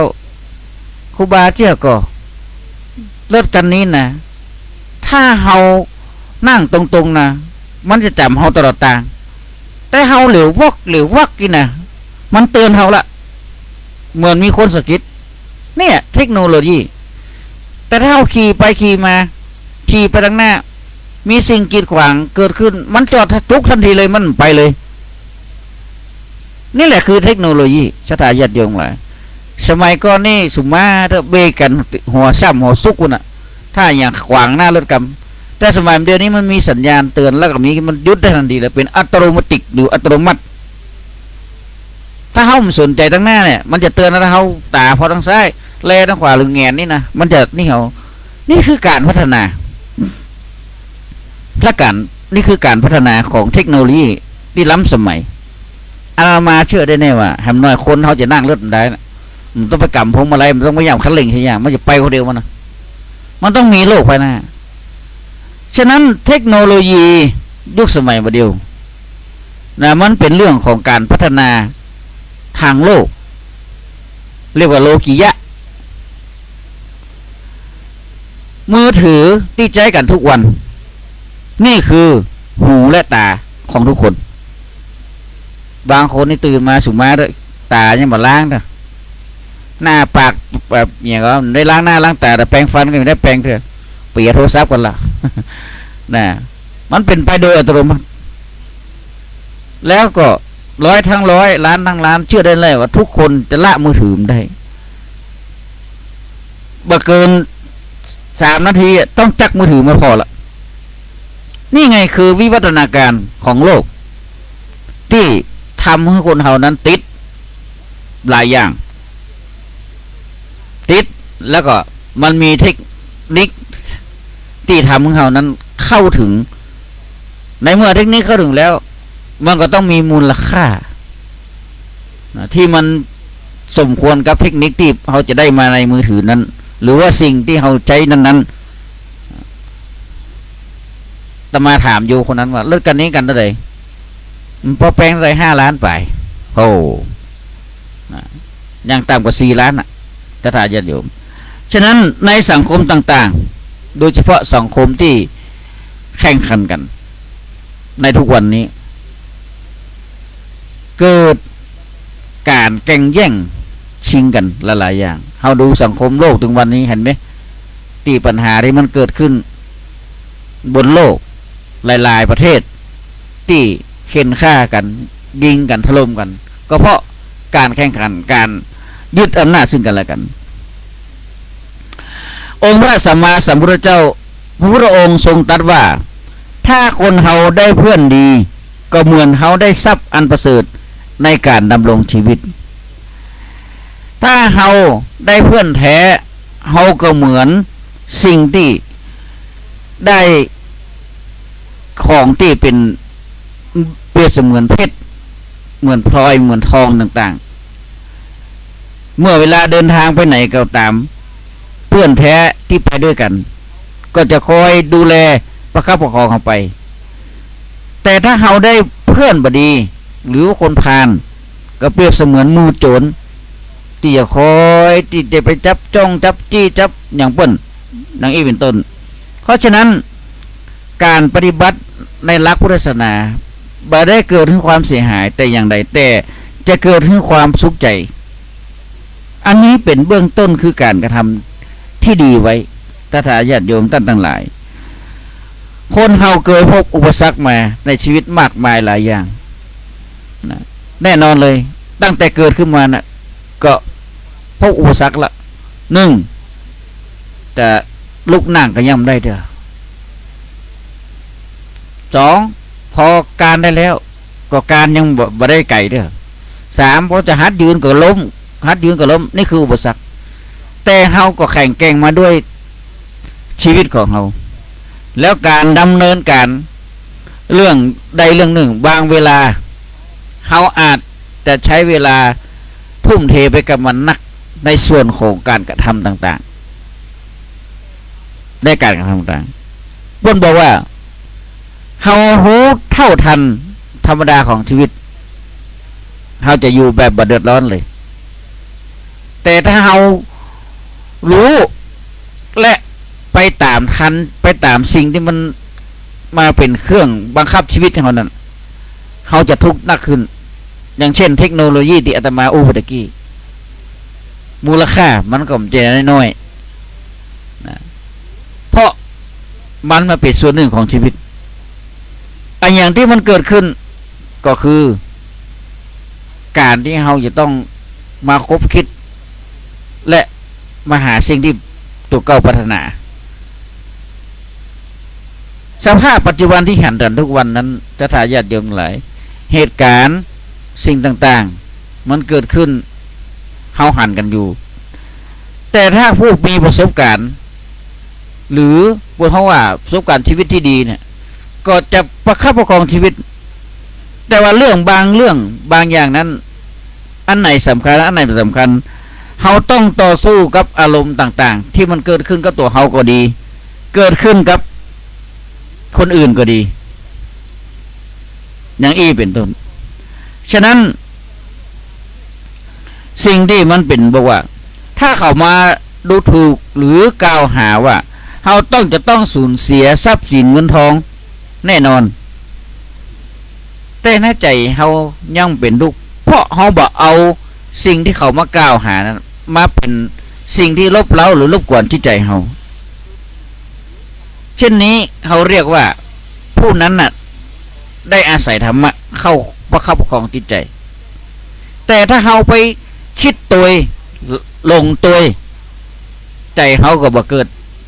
ธรรมะหรือเกิดกระวนกระวายใจนะเพราะฉะนั้นต้องใช้หลักธรรมะเข้าคุมคนเฮานั้นใช้ธรรมะในหลักชีวิตของเขาอย่างเช่นอนิจจังทุกขังอนัตตา เนี่ยเอาไปคิดบ่อยๆอันนี้จังทุกขังอนัตตาโอ้อันนี้จังมันเป็นทุกข์ดูมันไปขอบ่เที่ยงดูอันนี้จังเนี่ยมันบ่เที่ยงทุกขังมันเป็นทุกข์โลอนัตตามันบ่ใจเป็นของที่มีตัวตนก็พิจารณาบ่อยๆอย่างอี้เป็นต้นฉะนั้นมีหลักปัญญาเฮาอยู่ในตัวเฮาก็เป็นเครื่องคุ้มครองจิตใจเรียกได้ว่าอยู่ด้วยปัญญาอยู่ด้วยความรู้เท่าทันแค่นี้ปัญญาหรือสิ่งที่มันเกิดขึ้นก็จะครอบคลุมจิตใจของเฮาสงบได้และปัญหาที่เข้ามาลุมเล้าเฮาก็จะน้อยลงเพราะเราใช้ปัญญาพิจารณาดังอี้เป็นต้นองค์พระสัมมาสัมพุทธเจ้าพระองค์ทรงตรัสสอนในแง่ต่างๆกันเพื่อให้คนเนี่ยเกิดความรู้สึกที่เป็นปัญหาแล้วได้เอามาเตือนสติเตือนใจทำให้เกิดความสำนึกหรือว่าความคิดที่ในทางที่ถูกที่ชอบคนที่มีปัญหาพิจิตจำวันถ้าใช้ปัญญาแน่นอนทุกอย่างก็ต้องคลี่คลายและถ้าคนเฮามีสติปัญญาก็เกิดขึ้นได้แต่ถ้าสติบ่มีปัญหาเกิดขึ้นทุกระยะเวลาฉะนั้นวันเวลาที่ล่วงไปมันโว้ยมันไวแต่ก็บ่ใช่ว่าจะล่วงเลยไปเพียงแค่อย่างเดียวแต่มันทำให้สังขารร่างกายชีวิตเฮาล่วงไปตัวล่วงไปตัวไปพร้อมๆกับวันเวลาคนเฮาเกิดมามีเวลาเท่ากันหมด24ชั่วโมงในทุกวันคนเฮาเกิดมามีร่างกายที่เพียบพร้อมแต่บางคนเกิดมามีร่างกายบ่เพียบพร้อมมันก็ต่างกันอยู่ฉะนั้นเรื่องของร่างกายมนุษย์เพราะร่างกายมนุษย์ได้เกิดขึ้นมาจากการปรุงแต่งหรือว่าสิ่งใดๆที่เกิดขึ้นปรุงแต่งขึ้นมามันอยู่ได้มาเมินมันเป็นอนิจจังมันเป็นทุกขังมันเป็นอนัตตาแต่ถ้าสิ่งขึ้นมาปรุงแต่งกันเองหรือทำกันเองเช่นเฮาแปลงบ้านแปลงตึกแปลงอะไรอย่างต่างๆที่เฮาสร้างกันมาปรุงแต่งขึ้นมามันก็เป็นอนิจจังเป็นทุกขังเป็นอนัตตามันบ่เที่ยงมันก็ต้องมีย่อมบุบสลายลงไปตามกาลและเวลานี่คือสัจธรรมชีวิตของคนเฮาทุกวันวัตถุอื่นๆที่เขาเอามาใช้ในประจำชีวิตของเขาอย่างเช่นด้วยโถโอชามสักวันมันก็ต้องมีการแต่งกันบินพ่องมันเป็นธรรมดาของชีวิตฉะนั้นร่างกายมนุษย์ของเราที่เกิดมาจากธาตุทั้งสี่ปรุงแต่งดินน้ำไฟลมก็มันก็จะไปตามสภาพของมันต่อไปเราต้องอาศัยอย่างอาศัยธรรมะเข้าประคับของจิตใจอาศัยสิ่งที่เป็นบุญที่เราได้สร้างสมมาเป็นเรื่องของการพัฒนาด้านจิตใจและทำให้เราอยู่ในสภาพสังขารร่างกายที่ดีตลอดบางคนอายุบนว่าได้เป็น100 ปีบางคนอายุ50 40 50 30 40ก็ตายอันนี้คือตัวกรรมตัวบุญเหมือนกันและบางคนบางครั้งเกิดขึ้นมาพอได้ใช้ชีวิตอย่างมีความสุขก็ได้ละจากโลกนี้ไปนี่เรียกว่าการใช้ธรรมะเอามาประคับประคองใจเฮาฟังพระสงฆ์องค์เจ้าครูบาอาจารย์นักปราชญ์ทั้งหลายเรื่องธรรมะเรื่องสิ่งที่เป็นที่ดีกับเฮาเนี่ยเฮาลองพิจารณาว่าเฮาเกิดความเข้าใจมากน้อยเพียงไหนเฮาเกิดความรู้สึกนึกคิดเป็นอย่างไรความทุกข์ความเศร้าโศกเสียใจถ้ามันเกิดขึ้นเฮาขึ้นกับตัวเฮา เฮาลองหันเข้าหาธรรมะและศึกษาธรรมะก็จะเกิดความเข้าใจได้นักขึ้นเพราะว่าเฮามองหันว่าไอ้อย่างต่างๆคือมันจะเป็นจริงเป็นไปตามความจริงความโศกเศร้าเสียใจนั้นมันไม่ได้ช่วยไอ้อย่างขึ้นมาเลยอย่างเช่นผู้ที่ถูกสอนด้วยหลักธรรมขององค์พระสัมมาสัมพุทธเจ้าในสมัยนั้นมีนางผู้หนึ่งโศกเศร้าเสียใจขนาดนักลูกก็ตายผัวก็ตายพ่อแม่ก็ตายบ่เลยสักอย่างเกิดสติแตกเสื้อผ้าก็บ่นุ่งเสื้อผ้าก็บ่นุ่งเป็นคนสติแตกห้องหาลูกห้องหาผัวห้องหาพ่อหาแม่นางผู้นั้นคือนางปตาจารานางปตาจาราผู้นี้เป็นลูกสาวของเศรษฐีที่มีทรัพย์สมบัติหนักนางปตาจาราอยู่กับพ่อกับแม่มีคนรับใช้แต่คนใช้นั้นเป็นพ่อจ่ายเป็นคนเลี้ยงม้านางปตาจารามีความสนิทสนมกับคนใช้คนนี้มากจนเกิดความรักชอบพอกันได้ขอสุมาได้แอบได้เสียกันหลังจากนั้นนางก็ได้เสียกับคนใจแล้วก็คิดกับคนใจผู้เป็นสามีว่าจะหนีออกจากบ้านเพราะเก่งว่าพ่อแม่ของนางจะจับได้นางและสามีของนางจะอยู่ต่อบ้านท่านมาได้และอย่างหนึ่งจะต้องอับอายขายหน้าพอตกกลางคืนนางกับสามีก็หนีออกบ้านไปอยู่นอกเมืองได้สักพักนางปตาจารานั้นก็เกิดตั้งครรภ์หรือท้องขึ้นมาเมื่อถึงเวลาที่จะคลอดบุตรโดยธรรมเนียมของชาวอินเดียเมื่อแม่หญิงตั้งท้องครบกำหนดจะคลอดก็จะต้องปิกไปคลอดที่บ้านของตัวเก่าด้วยนางปตาจารานั้นมีคันหรือมีท้องที่แก่นักขนาดก็จึงคิดว่าจะปิกไปเกิดที่บ้านตัวเก่าถ้าไปเกิดที่บ้านตัวเก่าพ่อกับแม่หันหลานคงจะให้อภัยคงจะดีใจนางปตาจาราคิดอย่างนี้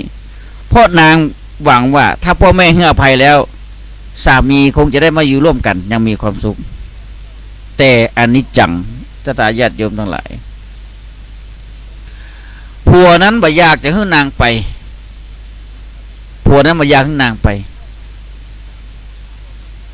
นางก็ลบเล้าที่จะไปจนได้สุดท้ายนางก็ไปสามีรู้ว่าผัวบอกว่าต่างเดิมมันลำบากวันนี้ก็ฝนตกนักตัวนางจะไปไหนนางก็ฟังนางก็ไปพอไปถึงปุ๊บนางก็ไปอยู่กลางป่าฝนก็ตกนางปตาจารานั้นมีลูกกับสามีนี่คนแรกคนหนึ่งแล้วพอไปถึงกลางทางนางก็เกิดลูกกลางทางสามีมาถึงบ้านมาหันห้องหาผู้เป็นเมียก็บัดได้ยินเสียงเลยเข้าใจเลยนางต้องปิกบ้านแน่นอนพอเกิดที่อู้ไว้ก็ตุยหาเอามีดกำมีดไปตุยหาพอไปถึงกลางทางไปหันนางกำลังนั่งค่อมลูกที่กำลังเกิดใหม่ฝนก็ตกอย่างแรงนางก็บอกสามีว่าเฮ้ยไปฟันไม้ฟันไอ้อย่างมาแปลงเพิงพักเฮ้ยกำผู้เป็นสามีก็เข้าไปในป่าไปฟันเผอิญไปฟันตักจอมปลวกฝนก็ตกงูเห่าได้ออกมาชกสามีของนางตายนางก็บอกว่าผัวตายแล้วล้อจะได้กับบาหันผัวก็เลยมั่มมึกหอบลูกที่กำลังเกิดใหม่น่ะเตียวไปหาซอกผัวไปหันผัวตายอยู่ในป่านางก็บอกว่าจะได้ร้องให้ผัวก็บอกฟื้นขึ้นมาก็เลยเอาไม้ ใบไม้ปกลูกไว้พอจะไปบ้านฝนก็ตกนักกลางน้ำนั้นน่ะก็น้ำเชี่ยวมากนางก็เลยบอกลูกคนแรกว่าลูกอยู่นี่ก่อนเนอะแม่จะเอาน้องไปก่อนนางปตาจาราก็เอาลูกน้อยไปไว้ฝั่งแล้วจะพลิกมาจุงลูกคนเก่าแต่ว่าลูกเก่าพอดีนะฝนก็เริ่มจะซาลงก็มีนกหุ้งนกเหยี่ยวคนตัวหนึ่งเนี่ยบินมาหันละอ้อนน้อยแดงๆนะก็นึกว่าเป็นเนื้อก่อนที่นางปตาจาราจะไว้พลิกมาเอาลูกนั้นบอกว่าถ้าแม่ให้สัญญาณก็อยากมาหาแม่นางปตาจาราหันนกหุ้งนกเหยี่ยวนั่นจะมาโฉบเอาลูกของตัวเก่าก็ตบมือไล่ลูกคนอยู่ฝั่งบนบกก็เข้าใจว่าแม่ห้องเดินลงน้ำมาน้ำปัดลูกจมน้ำไปเหยี่ยวกับหย่อมเอาลูกน้อยไปกินเป็นอาหารนางท้องยังไงก็บ่มีให้ช่วยสติเลยแตกเป็นคนสติแตกไปนางปัตตาลาบลืออย่างเตียวโซซัดโซเซขึ้นบนฝั่งจะพลิกไปถึงบ้านพอดีไปป้าพ่อลุงคนหนึ่งพ่อลุงคนนั้นเดินสวนมาพอดีแล้วนางก็ถามว่าพ่อลุงหันบ้านพ่อแม่ของข้าพเจ้าชื่อนางปัตตาจาราพ่อลุงคนนั้นโอ้นางเหยไม่นางเมื่อคืนเนี่ยฝนตกลมแหงบ้านเศรษฐีพังมดตายมดทั้งบ้านพ่อกำลังไปเผาพ่อกับแม่ของนางมาเดี๋ยวนี้นางได้ยินอันสติแตกขึ้นมาแหมเกิดไปสะปะปัญญาผัวก็ตายลูกก็ตายจะปิกมาหาพ่อแม่ก็จะมาตายแหมสติแตกในครั้งหนึ่งนางปัตตาจาราบ่เอาอย่างสักอย่างละสติแตกครั้งนั้นองค์พระสัมมาสัมพุทธเจ้ากำลังเทศนาธรรมอยู่ในวิหารเชตวันนางผู้เป็นสติแตกเนี่ยรู้ว่าพระเจ้าเนี่ยสามารถช่วยคนได้กิตติศัพท์กว้างไกลก็เข้าไปหาพระเจ้าแล้วอ้อนวอนขอพระเจ้าให้ช่วยชาวบ้านทั้งหลายกำลังฟังนางฟังพระเจ้าเทศนาธรรมอยู่หันว่านางปัตตาจาราเนี่ยแต่งตัวมาเรียบร้อยวิ่งเข้ามาพระเจ้าเขาจะไล่จะห้ามพระเจ้าบอกต้องห้ามแล้วก็หาคนเอาผ้ามาคลุมแล้วนางก็อู้ว่าของพระเจ้าช่วยลูกให้ฟื้นขึ้นมาพระเจ้ารับปากว่าจะช่วยแต่มีเงื่อนไขว่าคือนางปัตตาจาราเนี่ยไปเซาะเม็ดงาตีบ้านหลังใดที่มันมีคนตายไปชอบมานางปัตตาจาราด้วยความอยากได้ลูกคืนก็ไปโซ่ถามบ้านต่างๆบ้านหลังนั้นหลังนี้ว่ามีคนตายทุกคนบอกตายหมดแต่ว่าผัวข้ากำลังตายแต่ว่าพ่อข้าแม่ข้ากำลังตายไปที่ไหนก็พ้นตอบอีกหมดปิกเข้ามาผ่านเชตวันป้าบอกพระเจ้าว่าบ่มีเลยไปหาเม็ดงาเม็ดผักกาดเนี่ยแต่ละหลังมีคนตายหมดพระพุทธเจ้าเลยสอนว่านี่แหละคือสัจธรรมชีวิตทุกคนก็ต้องตายเหมือนกันหมดบอกว่าที่ไหนก็ต้องตายแม้กระทั่งตัวตถาคตก็ยังต้องตายในวันหนึ่งนางก็ต้องตายนางได้สติคืนมาก็เลยฟังธรรมพระเจ้าได้เป็นพระโสดาบันนี่แหละศรัทธาญาติโยมทั้งหลายสิ่งที่มันเกิดขึ้นพอเหตุการณ์ผ่านพ้นไปนางคิดได้ว่าชีวิตของคนเฮานี้แหละมีปัญหามีความทุกข์มีความเดือดร้อนในชีวิตประจำวันมีปัญหามีความทุกข์ความเดือดร้อนในชีวิตประจำวันของเฮาอยู่หลายแง่หลายประการเขาจะต้องหันหาเข้าธรรมะ เป็นเครื่องที่จะช่วยปลอบโยนจิตใจทำความทุกข์ความเดือดร้อนที่เกิดขึ้นในใจของเราเนี่ยมันหมดลงซึ่งเป็นจุดสำคัญคือมันเกิดมาจากความยึดถือยึดมั่นความยึดว่านี่เป็นตัวของเราและเราก็ไปทุกข์กับมันบอกว่าอันยังที่มันผ่านพ้นไปแล้วทุกอย่างมันเป็นสิ่งที่บ่แน่นอนบ่เที่ยงแท้เพราะฉะนั้นในธรรมะสอนให้คิดได้หลายๆอย่างและให้ทำลายความยึดมั่นถือมั่นให้น้อยลงพยายามแตกตัวเองให้หันว่า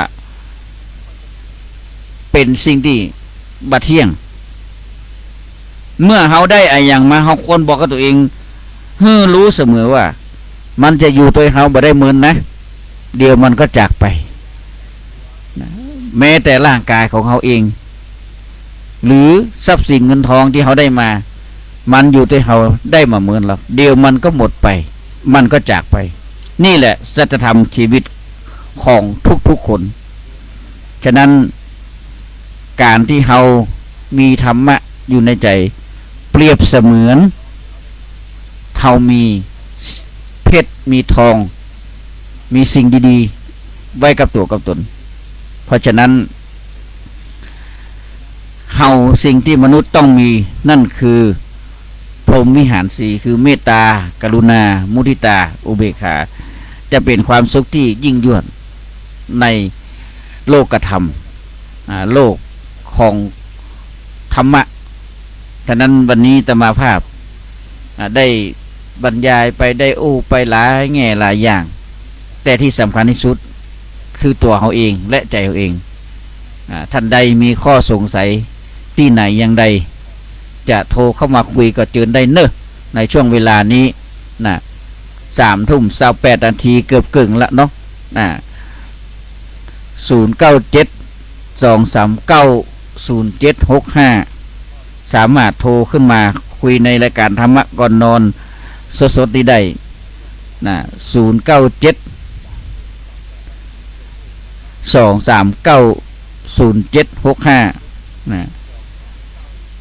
ก็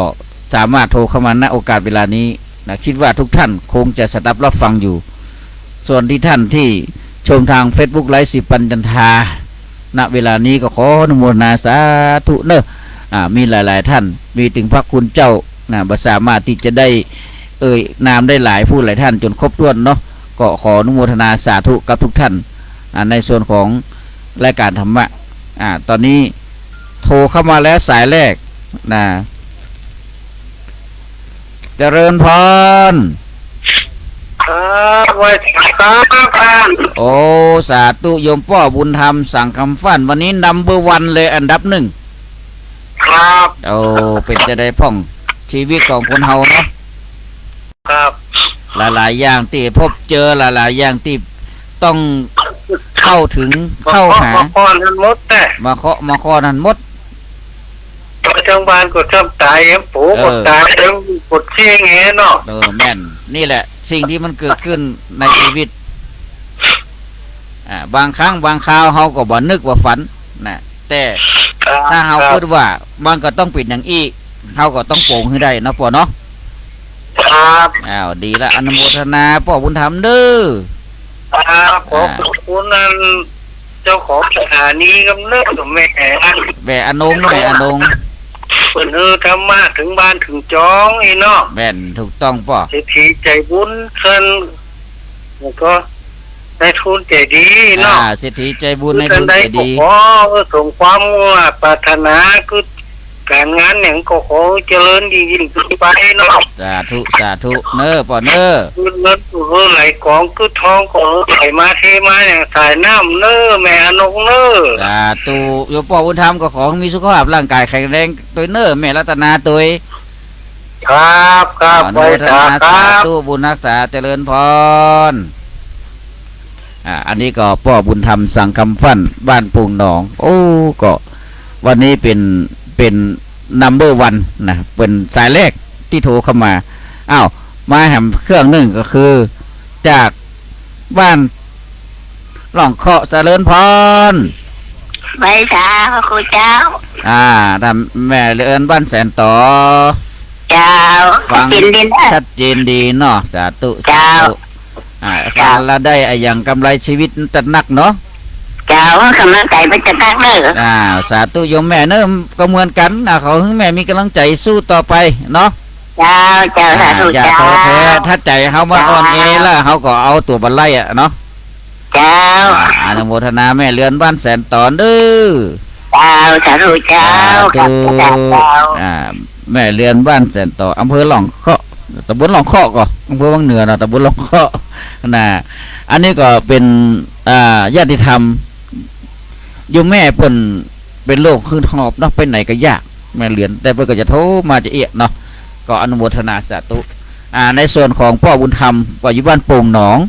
ตำบลเบียงนะอันนี้ก็โอ้ใจบุญใจกุศลไปเนี่ยกูตีกูตางทำบุญทำดานไปมดถ้าบัดติดไหนก็ไปเชียงใหม่เมืองฝาง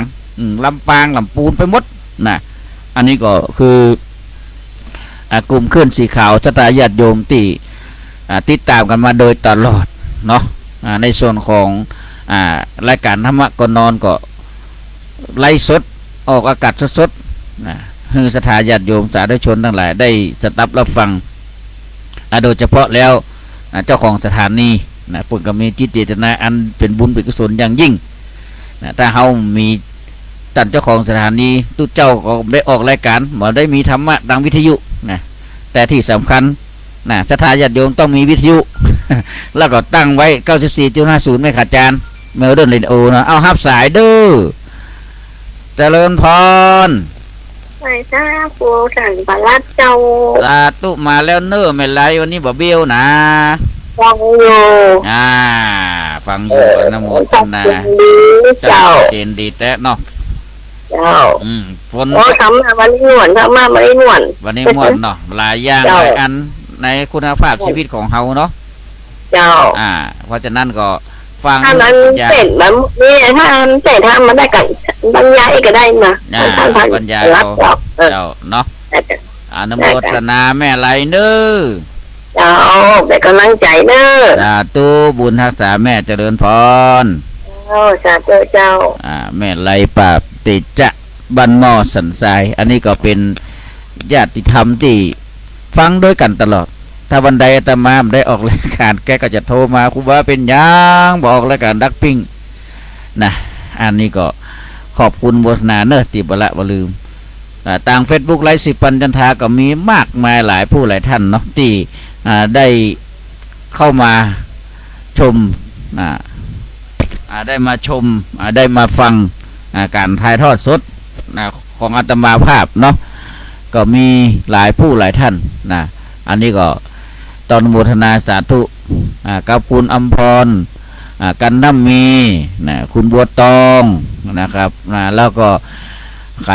โอ้หลายผู้หลายท่านเนาะนะแม่อุไรสันติการนะคุณนงเยานะแล้วก็พระคุณท่านเด้อก็จะวัดสันกระแปงตำบลอำเภอประแดดเนาะอันนี้ก็ได้มาร่วมด้วยช่วยกันดูทาง Facebook ไลฟ์มีอันใดที่คอมเมนต์ก็แจ้งมาจะได้ไปอ่านไปพอว่าได้ที่มันเป็นติเพื่อกอ บอกมาก็จะได้ไปปรับปรุงพัฒนาเนาะรายการธรรมะก่อนนอนก็ออกทุกวันอังคาร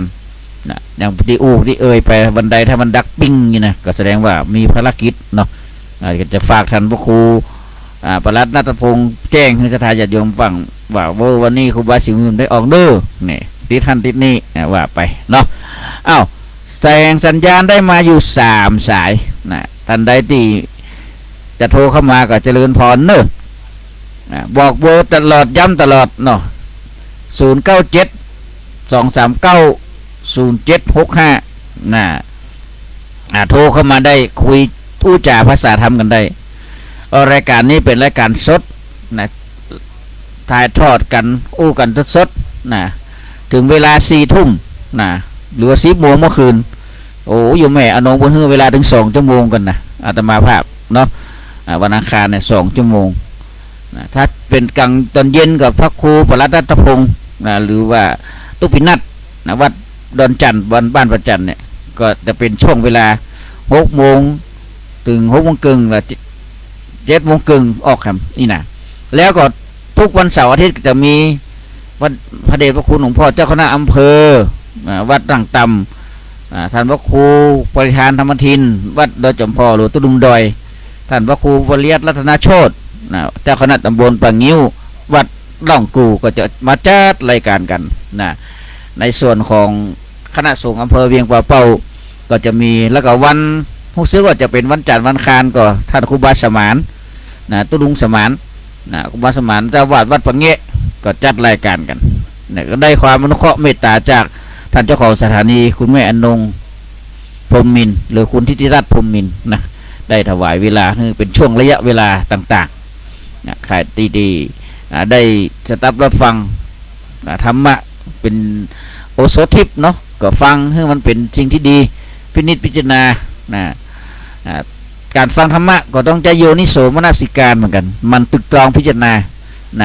ตึกตรองดูผลธรรมะผลบรรยายอันใดที่เขามีภูมิธรรมที่จะแจ้งตอนนี้อย่างอันอย่างอีก็แจ้งเข้ามาได้สถาญาติโยมหลายน้อมรับฟังเพื่อเอาไปปฏิบัติไปปรับปรุงการที่เขาได้ฟังคนอื่นตัวเนี่ยมันเป็นสิ่งที่ดีเปิ้นชี้แจงมาเปิ้นบอกกล่าวมาก็น้อมรับฟังอันนี้ก็ต้องแจ้งให้สถาญาติโยมทั้งหลายตอนนี้บังหัวตั้งใดฝนตกพ่องมีก็เนี่ยเพราะว่าหน้าเฟซบุ๊กอาตมาเขาบอกมีอากาศชื้นมากขึ้นนี่นะตอนนี้ช่วงนี้ก็ระยะใกล้เข้าพรรษานี่ก็ฝนตกฝนซึ้งกันเหมือนกันเนอะบางที่ก็ตกเนาะก็ระมัดระวังกันด้วยบางที่ก็น้ำท่วมแล้วนะตั้งพญามิงลายเชียงรายนี่แม่สายนี่แน่นอนฝนเริ่มท่วมละตั้งเทิงตั้งอย่างเนี้ยต้องระมัดระวังคนเฮานั้นใช้ชีวิตให้มันคุ้มค่าแต่จะใช้ชีวิตให้มันเปลือง หรือใช้ชีวิตให้มันเสียเปล่าเนาะเพราะอย่างเพราะทุกคนเกิดมาก็ต้องการความสบายกายสบายใจความสุขกายสุขใจ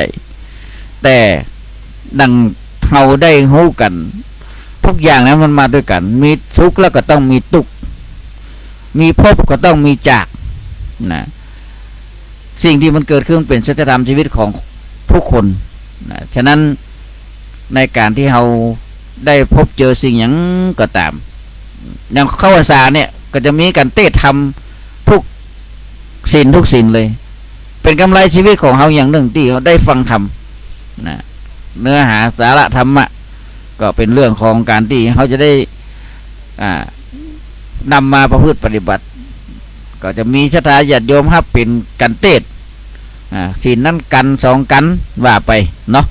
จนออกพรรษาจนพุทธพจน์เดือนยี่ปิงตอนนี้เป็นต้นเนาะหลังจากที่ออกพรรษาก็กฐินแล้วก็เป็นเดือนยี่ปิงจะมี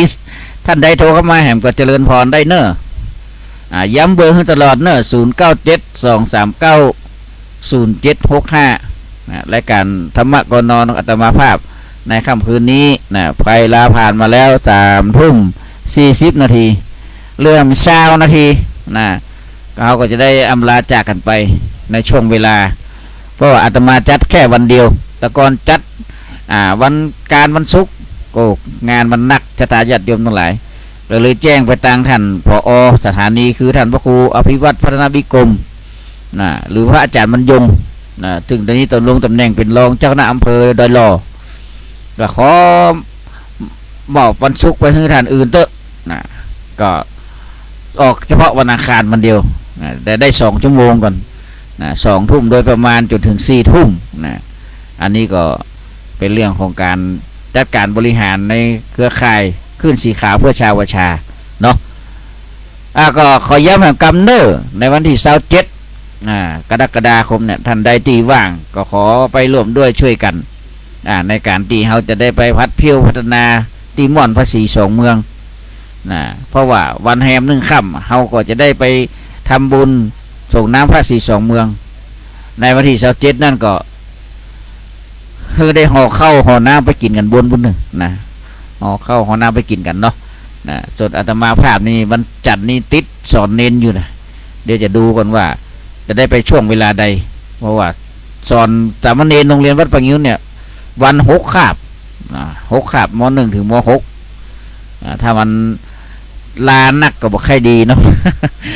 ภารกิจบางครั้งก็ไม่ได้ไปไหนก็เปื่อนนะโอ้นะหลายอย่างนะอันเนี้ยก็ต้องทำตามหน้าที่เนาะเป็นคุณครูตัวเป็นนิสิตนักศึกษาตัวเสาร์อาทิตย์ก็ไปห้ำไปเฮียนเป็นญาตรีนะตอนนี้ก็ขึ้นปี 3ละแล้วก็ศรัทธาญาติโยมท่านใดที่มีจิตเจตนาศรัทธาเนอะจะร่วมสนับสนุนนะในการอุปกรณ์การพัฒนาหรือว่าส่วนของโรงเรียนวัดโรงเรียนบ้านตุ่งยาวตำบลแม่เจดีย์ที่เข้าไปตั้งเขื่อนในงูพุ่นนะในรัฐศาสตร์จิตอาสาของมหาวิทยาลัยอาตมาที่เฮียนอยู่เนี่ยก็จะได้ไปพัฒนาโรงเรียนคือทาสีกำแพงรั้วโรงเรียนทาสีอาคารห้องน้ำจัดกิจกรรมพบปะสถาเจ้าบ้านตีบ้านตุ่งยาวแล้วก็มอบอุปกรณ์การเสียนการสอนการเรียนให้แก่น้องหนูเยาวชนท่านใดจะสนับสนุนก็เจริญพรได้เนอเจริญพรอุจักบ่โอ้ไข่บ่ฮู้จักเป็นน้อยแก้วผมทะก็บ่ฮู้จักว่าจะได้ฟังอยู่เด้อดาวสาธุขอบคุณอนุโมทนาแม่น้อยแก้วผมมาทะเน้อที่ร่วมทำบุญกันนั่งกาแฟมา200 บาทอนุโมทนาบุญตัวเน้อวันนี้ครูบาอาทิตย์โอ้มีประโยชน์มากสาธุธรรมะก็หลากหลายดีละอนุโมทนาเอาธรรมะเป็นยาเป็นโอสถเนาะเวลารับเวลานอนก็จะรับสบายตื่นมาก็แช่มชื่นเนาะฝนตกก็ต้องดูหนองบัววันนี้ฝนตกเนาะแต่เจ้าก็ไปบ้านตักบาตรวัดอยู่โอ้หันสาธุวันนี้วันศีลดูเจ้าอนุโมทนาไปทุกศีลเนาะโอ้สันโมทนาสาธุแข็งแรงอยู่น่าถึงบอกว่าได้100 ซาวถ้าบ่ถึง100 ซาวต้องไปไหนเตี้ยอายุนะก็85แล้วก็นั่นเนาะมันได้100 ซาวนะแม่เนาะถ้า100 ซาวจะไปไหนก็ไปเตอะอ้าวอนุโมทนาโยมแม่น้อยเน้อเจ้าบุญฮักษาเจริญพรแม่น้อยแก้วพรหมทะเนาะโอ้อันนี้ก็บ้านหนองบัวนะก็วันนั้นก็ถวายกันน้ำกับไฟมาก่อนอนุโมทนาสาธุเน้อ200 บาทแม่น้อยเพิ่นก็อายุ85แล้วศรัทธาโยมวันนี้ก็ไปวัดไปวาอยู่อาตมาก็เลยบอกว่าขอให้แม่อายุได้100 ซาวนะว่าถึง100 ซาวฝั่งไปไหนเด้อถ้า100 ซาวเราไปไหนก็ไปเตอะน่ากำลังใจให้กันซึ่งกันและกันขอบคุณโมทนาสาธุกับโยมแม่น้อยโดยเนาะอ้าวเสียงที่เขาได้รับฟังหลายเสียงหลายท่านนะก็ซึ้งหันว่าถ้าญาติโยมก็ยังตั้งหน้าตั้งตารอฟังรายการธรรมะกันบางครั้งบางคราวอาตมาไปงานวัดท่านวันนี้เพิ่นก็ถามบางนี่ครูบาอย่างออกรายการเป็นจะได้เหตุที่มันออกเข้าก่อนนั่นน่ะเครื่องมันพังเครื่องมันเกเรเครื่องมันรู้เอาช่างมาซ่อมน่ะเอาช่างมาซ่อมถึงออกได้ก็ไลฟ์สดได้แต่หอมเดียวเนี่ยแต่ก่อนนี้มันถึงมันได้ติ๊กนะหน้าจอเป็นภาษาอังกฤษเบอร์อย่างหู้นะห้องช่างมาเครื่องนี้มันได้เสียงต่างมันถึงได้จะดีเนาะก็หลายๆวัดก็เหมือนกันก็เป็นอย่างอี้นะก็ต้องดูแลรักษามันเนาะแต่เนื่องด้วยปัจจัยที่มันประเภทพร้อมหลายอย่างก็เลยไม่ได้แปลงได้ซ่อมพอมันเพียบพร้อมดีข้องก็ห้องศาลาห้องช่างมันมาห้องหมอมันมาหมอมันมาดูแลให้แบบบนกระจัดการให้ก็โอเคได้ออกจนทุกวันนี้เนาะ3 ทุ่มตอนนี้46 นาทีนะท่านใดที่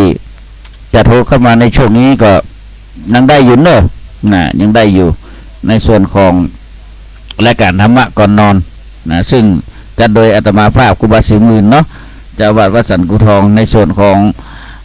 ค่ำคืนวันอังคาร นะที่เฮาตั้นทั้งหลายฟังแล้วก็ถึงเวลาได้ก็จะรับได้นอนได้พระสวดมนต์แล้วก็รับนอนก็จะสบายใจผู้พระเจ้าก็มาใช้ชีวิตในส่วนของท่านที่คนใช้อย่างใดแล้วว่าแรงมาก็ฟังธรรมะจากครูบาอาจารย์แถมก็เป็นสิ่งที่ดีที่งามเนาะวันศีลอย่างวันนี้เพิ่นก็ไปวัดไปวากันนะเข้าพรรษาเนอะวันที่29เป็นวันอาสาฬหบูชานะวันเข้าพรรษา30เขาก็มีนัดกันที่ม่อนจอมม่อนเฉพาะม่อนสีสองเมืองนะม่อนพระศรีสองเมืองเนาะบุญประเพณีส่งน้ำพระศรีสองเมืองบุญนี้ส่งน้ำพระศรีสองเมืองเป็นบุญประจำปีของคณะสงฆ์อำเภอเวียงป่าเป้าสถานญาติโยมพื้นที่ใกล้เคียงก็จะมาร่วมด้วยช่วยกันแล้วก็ห่อข้าวห่อน้ำไปกินด้วยกันในวันพิธีงานส่งน้ำพระศรีสองเมืองอาตมาเชื่อได้แน่ว่าขั้วโหก็จะต้องไปอวดกันละแล้ววันที่27เขาก็จะไปพัดไปเที่ยวกันแต่ตัวอาตมาต้องดูกันเนอะเพราะว่าติดสอนเน้นโรงเรียนรัตงิ้ววันจันทร์ถึงวันพัดเป็นวันพัดนี่ก็คงจะได้ยุดเนาะพุธพัดนี่ได้ยุดนะเพราะว่าเป็นวันศีลวันเข้าพรรษาก็ยุดนะเดี๋ยวต้องดูกันว่ามีเหตุที่ต้องได้ยุดกี่วันนะเรื่องของการพัฒนาด้านจิตใจการพัฒนาตัวเก่าการดูแล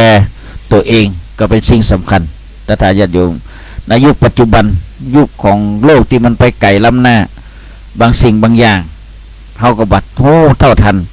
ก็ต้องระมัดระวังโดยเฉพาะการใช้มือถืออาตมาบอกว่าเป็นหูเป็นตาของเขานั่นน่ะบางครั้งเขาอาจจะโดนหลอกลวงได้ก็ต้องระมัดระวังโดยเฉพาะผู้เฒ่าผู้แก่สายใดที่มันเบอร์ไรเลขใดที่มันใจมันแปลกๆถ้าหากว่ามีคนรู้จักก็ให้ลูกหลานไปห้อมเมมจื้อพิมพ์จื้อใส่ไว้เห็นในเบอร์นะเวลาเปิดคนรู้จักแต่โทรมามันก็จะมีจื้อขึ้นมาแล้วก็เขาก็จำได้แต่ถ้าเบอร์ใดที่โทรเข้ามาบ่มีจื้อนี่ก็จะไปหับเด็ดขาดนะจะไปหับเด็ดขาดเพราะว่ามันเป็นมิจฉาชีพนะเป็นมิจฉาชีพหลอกลวงนะหลอกลวงก็ต้องระวังโดยเฉพาะผู้เฒ่าแก่ขนาดข้าราชการเก่าเนี่ยที่เป็นข้าราชการบำนาญหรือว่าต้นเกษียณมายังโดนก็มีนะก็ต้องระมัดระวังเนาะเรื่องของมิจฉาชีพนะได้เรื่องของภัยพิบัติต่างๆฝนตกฟ้าห้องน้ำนองตั้งบ้านเฮานี่แต่กับบุคคลตัวใดก็บนนักบนาแต่ตั้งอื่นบนนักนากันนะตั้งอำเภออะไรอย่างเพิ่นเทิงพุ่นกะนะน้ำท่วมน้ำนองกันนะก็ต้องระมัดระวังมันเป็นยุคโลกที่มันแปรเปลี่ยนไปหลายอย่างหน้าอย่างเป็นหน้าอย่างโมหะหน้าร้อนก็ฝนตกทึกหน้าหนาวฝนก็ตกอีกเป็นต้นต้องระมัดระวังเนาะก็มาแฮมบักกี้วันละแต่วันนี้วันที่14 15เนาะวันถึง16 17โอ้ก็บักกี้วันก็จะได้เข้าพรรษาละเนาะเข้าพรรษาก็พระสงฆ์องค์ข้าเจ้าก็จะจำพรรษา3 เดือนวัดไหนที่เพิ่นได้มีจองกฐินก็หลังออกพรรษาแล้ว1 เดือนก็จะได้รับกฐินกันอย่างอีเป็นต้นเนาะก็ฝากฟังกันตัววันศีลวันธรรมก็ไปฟังธรรมกันฟังน้ำฟังธรรมกันที่วัดติวาปีนี้รู้สึกว่าจะมีทำเรื่องอยู่เนอะอาตมาภาพก็จำคำเรื่องอาตมาได้ละนะมีเยอะอยู่เนาะก็มีทุกปีนะทำเรื่องนี่นะหลังจากที่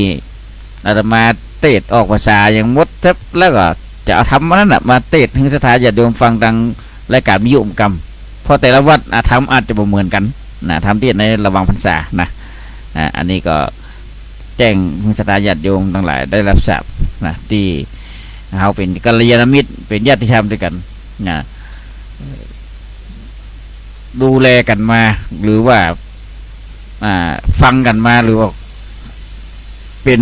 ญาติธรรมด้วยกันมาก็10,000 กว่าแสนหมื่นเนาะในส่วนกิจกรรมต่างๆของคณะสงฆ์ก็ดีของเวียงเป้าของอย่างวันนี้เพิ่นมีการประเมินในอำเภอแหวนเพชรที่อำเภอเวียงเป้าอาตมาก็ได้ไปร่วมด้วยให้กำลังใจท่านนายอำเภอ ก็หลายทุกภาคส่วนก็กาวานิชนะทางเทศบาลตำบลนายกเทศบาลนายกตำบลก็อบตก็ไปร่วมด้วยกันทุกภาคส่วนไปความสำคัญให้กำลังใจท่านนายอำเภอพงศักดิ์เพชรคงแก้วนะกับตอนนี้เป็นระดับภาคระดับจังหวัดระดับภาคแล้วก็ต่อไปแต่ละประเทศนะก็จะได้แข่งขันกันหลายๆจังหวัดเนาะอันนี้ก็เป็นเรื่องที่จะได้พบเข้าใจกันแล้วก็ในวันที่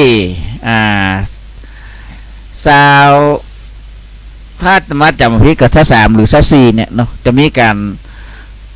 เอาวันที่22ก่อน22กรกฎาคมงานรอเทียนพรรษาที่วัดกลางเนอะตำบลแม่เจดีย์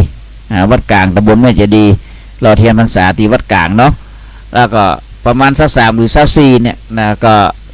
รอเทียนพรรษาที่วัดปังยิ้วของคณะสงฆ์อำเภอคณะสงฆ์อำเภอเวียงป่าเป้าของเฮาก็ซึ่งแต่ตำราขอดูระยะเวลากันว่าวันใดกันแน่เนาะขอดูก่อนเนอะว่าคณะสงฆ์อำเภอเวียงเป้าจัดประเพณีรอเทียนกันวันใดอีนะก็งานหลายอย่างหลายอันเนาะก็บางครั้งนี่ก็ใครจำใครลืมเลือนไปนะเดี๋ยวกันเนอะขอดูกันการรอเทียนพรรษาของอำเภอเวียงป่าเป้าคณะสงฆ์เนาะ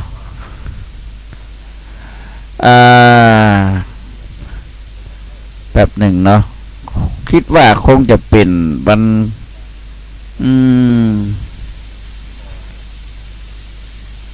ันที่24ก็วันที่24หรือไม่วันที่24สถานญาติโยมทั้งหลายนะรอเทียนพรรษาประจำปี2569ของคณะสงฆ์อำเภอเวียงป่าเป้าที่วัดปังยิ้วเนอะวันที่24นะเดี๋ยววันเวลาอาจจะเป็นตั้งแต่ช่วงเช้าไปนะเดี๋ยวคณะสงฆ์ผู้จัดงานเตรียมงานกับคณะกลุ่มทำงานของคณะสงฆ์ก็จะปรึกษาหารือประชุมกันทำกรรม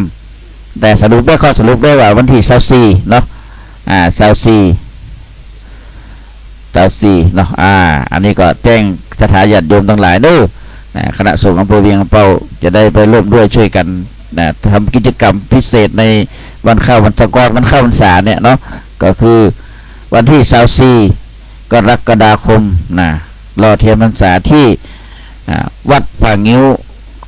ของคณะสงฆ์อำเภอเวียงป่าเป้าและในวันที่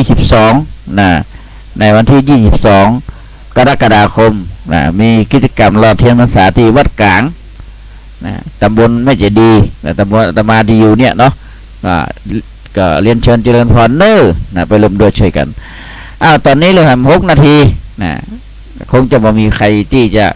โทรเข้ามาแล้วเนาะก็ฝากฟังไว้โดยเรื่องรายการธรรมะซึ่งทำให้เฮานั้นได้เข้าใจเข้าถึงรู้ถึงซึ่ง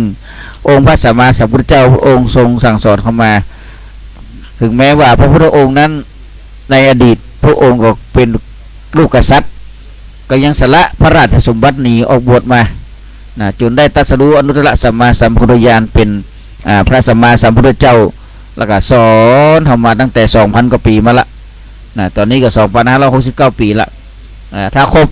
5,000 ภาษา5,000 ปีเนี่ยศาสนาพุทธเฮาก็จะหมดไปแล้วก็จะเกิดพระพุทธเจ้าองค์ใหม่ขึ้นมานั่นคือ1 พุทธันดร1 พุทธันดรนี่ก็จะมีพระพุทธเจ้าตรัสรู้ใหม่มาเป็นพระพุทธเจ้าองค์ที่5ตอนนี้เฮาเป็นองค์ที่4เนาะองค์ที่5คือพระศรีอริยเมตไตรหรือพระศรีอานอันนี้ก็ธรรมะของพระเจ้า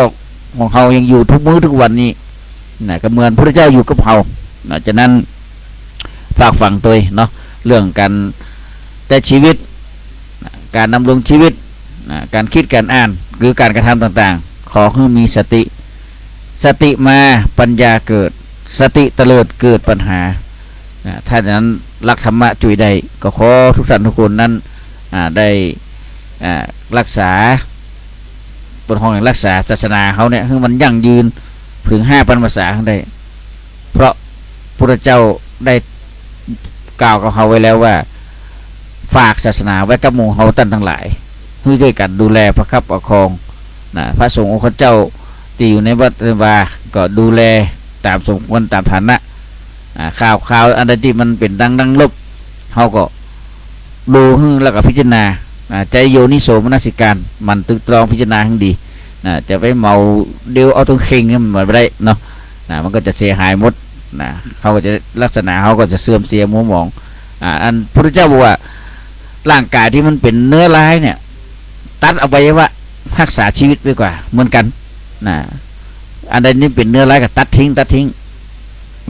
เอาสิ่งที่ดีเอาไว้สิ่งที่หมดดีเอาขว้างเนี่ยเหมือนกันเนาะก็ฝากฟังมาตัวเอาละค่ำคืนนี้ตมาภาพคิดว่าคงจะได้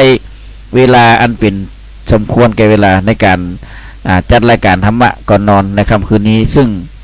อาตมาภาพก็ได้บรรยายธรรมะมาตั้งแต่2 ทุ่มกว่าจนถึงเวลานี้3 ทุ่ม 57 นาทีก็คิดว่าสมควรแก่เวลาคงจะบ่มีใครแล้วที่จะโทรเข้ามาเนาะซึ่งรายการธรรมะวันนี้ก็ขอกล่าวครั้งนึงต้องขอบคุณโมทนาสาธุท่านเจ้าของสถานีคุณทิติรัตน์พรหมมินหรือว่าโยมแม่อนงพรหมมินร้านพรหมมินพริกลาบที่ได้ถวายเวลาให้กับครูบาอาจารย์ได้ออกรายการโดยบ่คิดค่าชั่วโมงสักสลึงเดียวก็ขออนุโมทนาสาธุขอให้เป็นบุญเป็นกุศลให้ชีวิตของท่านนั้นมีความสุขความเจริญโรคภัยไข้เจ็บอย่าได้มาเบียดเบียนขอหน้าที่การงานเจริญรุ่งเรืองก้าวหน้าไปตลอดไปในค่ำคืนนี้ธรรมาภาพครูบาสุมื่นก็ขอยุติการใช้เสียงและจัดรายการมาเพียงนี้บุญใดกุศลใดที่ได้ทำแล้วขอบุญนั้นกุศลนั้นจงกับกายมาเป็นดบะเดชะเป็นพระวปัจจัยปกป้องรักษาสถานญาติโยมสาธุชนทั้งหลายให้ได้อยู่ดีมีสุขสัพพทุกข์สัพพโศกสัพพโรคสัพพภัยสัพพเคราะห์เสนียดจันไรให้โคตรค้าย้ายหนีไปในทีคากาละบัดนี้ยามนี้ค่ำคืนนี้ขอทุกท่านทุกคนนั้นนอนรับดีฝันดีเหมือนกันทุกผู้คนและขอทุกท่านทุกคนนั้นรักษาสุขภาพตัวเน้อขอเจริญพร